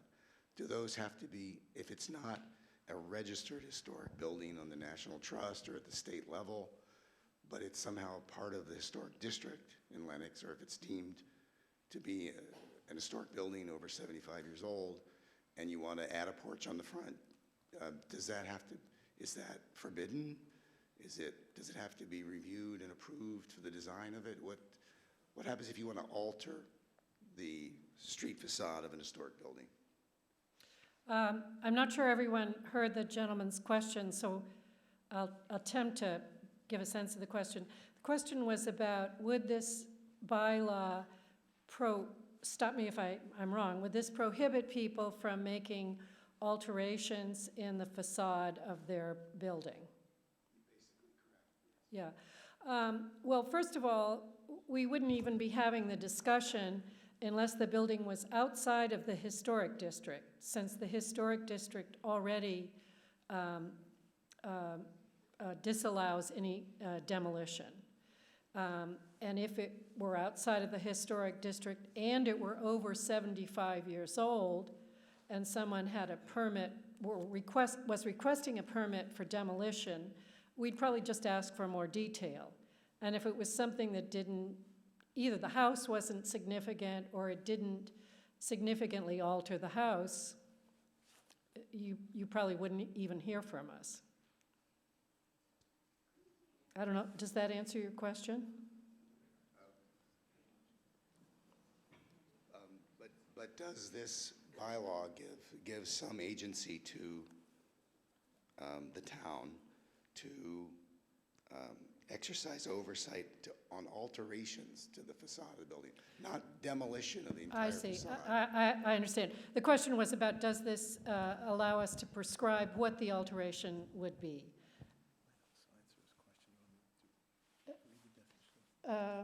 Yeah, that would be good. But I think your question this time is about, do we control what replaces what's demolished? And the answer is no. That is only true in the historic district.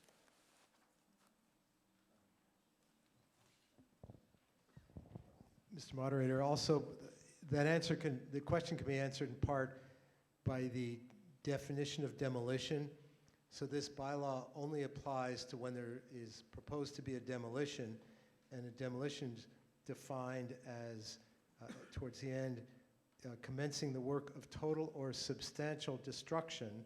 Goes on to say, substantial destruction is further defined as the destruction of the street-facing facade.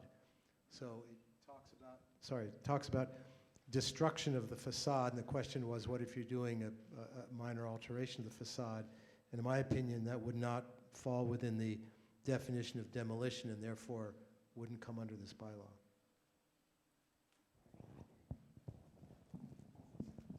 Orrin Cass, 8 Maple Street. It seems like the definition of building isn't just the main building or the facade. I take it would also include a garage anywhere on the property, or a barn or a dog house, or anything like that. Is that correct? Yes, it is correct, but again, it's probably important to understand how the process works. If you put in a request to demolish your rear garage or doghouse or whatever, and that structure was 75 years of age or older, the Historical Commission would be alerted, and if we needed more information, like where is it on the lot and what is it or whatever, we would take in that detail and would probably say, oh, okay, fine, proceed. Okay, so my concern is, for instance, we bought our house in 2015, and it's a 1940 house, so it would have been exactly 75 years old. There was a dilapidated garage on the property. I don't think anyone wanted anything except for us to take care of it as soon as possible, but it seems like rather than just being able to do that, which we did, we would need to file an additional application. Would there be a fee? I'm presuming there would be a fee with the application.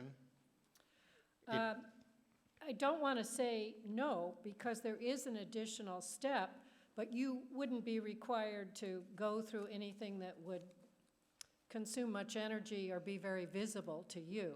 Well, to be honest, filing applications is time-consuming and visible. It seems like there then is a hearing of some sort, or is that only in some cases? No, that wouldn't happen in this case, because if you were applying to demolish a garage that happened to be 75 years of age or older, and we could quickly tell it wasn't historically significant, your permit would simply proceed as if nothing had happened. But it couldn't. So when I apply for the building permit, they can't approve it. They would have to refer it to the Historical Commission. Correct. And we would have to wait for a Historical Commission response.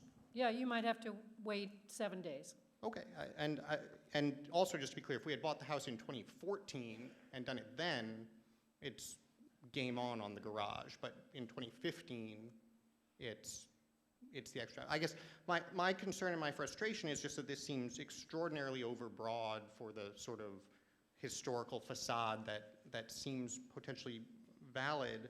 And my experience even just this year in trying to get a permit for finishing an interior space in the house led to having to go through an additional application, an additional hearing, at which I was essentially told, yeah, no, obviously you can do what you want to do, but we just had to have the hearing anyway. And so I am strongly no on this, because I'm not sure why knocking down a garage should ever require any of those extra steps. Thank you.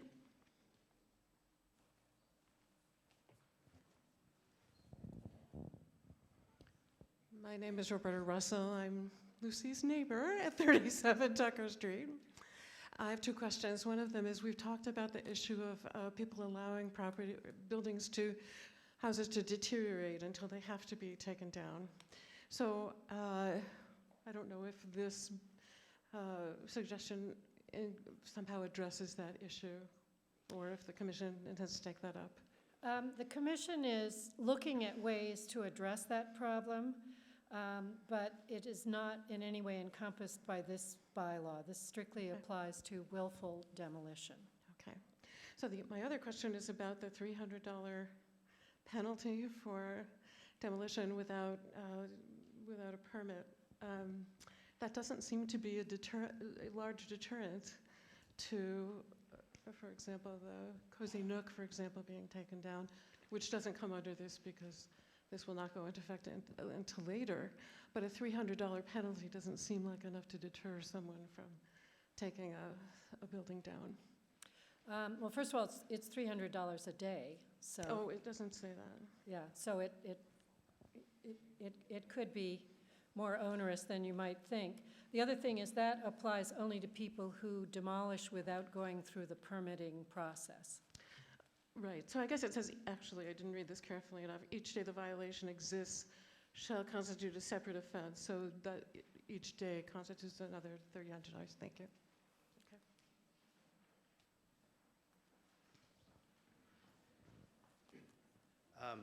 So I'm all for the idea of doing this, so I like historic houses and everything. I'm worried, I have a question, or am I? Need your name again, Dave. I'm sorry, my name is David Newbert. I live at Plunkett Street in Lenox. Should we, to really protect the character of Lenox, rather than have a 75-year rolling date, should we just pick a date certain, like 1930 or something like that? That way people know when they buy a house exactly what's going to happen. What I'm worried about is people, as they get to 74 years, like Orrin, decide to start doing all their demolition before they're going to get caught by this. Why don't we just pick a date certain so people know right away what houses apply and which ones don't? Would you be open to hearing an amendment like that, or maybe going back to the drawing board and finishing it up? I will share with you the process we went through to arrive at the 75 years, which is that we looked at most of the bylaws of the 154 other towns, which are very similar to this one. Some are 50, some are 75. 50 is what the National Register uses. Some towns use a fixed list. Some towns use age. We decided this was the easiest one to start with, and if it turns out to be too awkward, we may go to a list system, but we decided to start with this one based on the input we got from Planning Board, Select Board, and from other towns. So it's not magic, it just was the most common application. I guess what I'm worried about is that we end up having a town full of nothing but brand new houses because people start tearing them down as they get close to the 75-year limitation. You've seen things like in urban areas, you'll see certain districts defined and then certain dates defined, which will be more protective, whereas as property values rise, you're giving a big incentive for people to come in and try and tear down the 72-year-old houses as quickly as possible. Well, I guess that's an interesting way to look at it, but actually our thought in trying to get this bylaw passed was to avoid that kind of construction of mega mansions on existing lots. Well, we will be protecting, McMansions at some point when they age in too. So I just want to,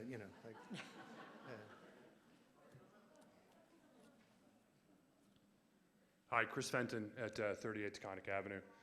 The question with the facade, we bought a house, we took all the clapboards off. Would that fall under that? And then would this bylaw suggest that if we chose something to put up, that you could suggest no and something else, perhaps more expensive? Is there a control issue there? The answer, this is, believe it or not, an easy question. The answer is no and no. Removing your clapboards and replacing them with something else is out of scope for this bylaw. And we do not have a say on what color you paint your house or what material you use, as long as you're not in the historic district. Okay, thank you. And I say we call the question, please. Okay, there is a motion to call the question. That is not debatable, and no discussion after that.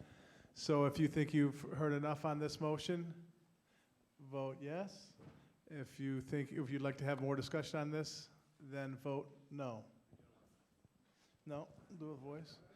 So, voice vote. All in favor of calling the question, please say aye. Aye. Opposed? Ayes have it. Okay, so now we are voting on the motion. Okay, all in favor of the motion, please signify by saying aye. Aye. Opposed? Ayes have it. Motion carries.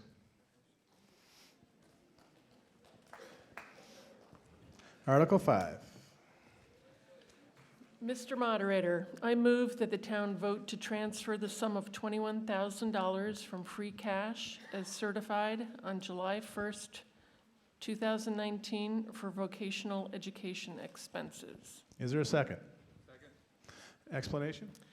The town originally appropriated a sum of funds for vocational education expenses, and the school district found that additional students wanted to engage in vocational education, so we need some more money. Discussion.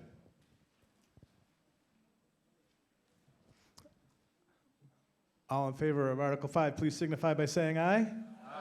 Opposed? Unanimous. Okay, one more question for everyone that we're going to use the clickers for, if you don't mind. Okay, just a little question.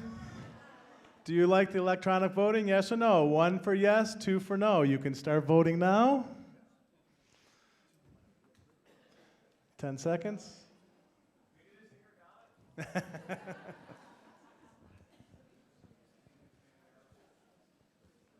Mr. Moderator. Oh, that's pretty good. Okay. Mr. Moderator, could we thank Mr. DeFazio for bringing this to the town's attention? Because I know he did a lot of research on this. Dick, thank you very much for bringing this to the town's attention. Oh, can I get a motion to adjourn? All in favor? Thank you all. Have a great night.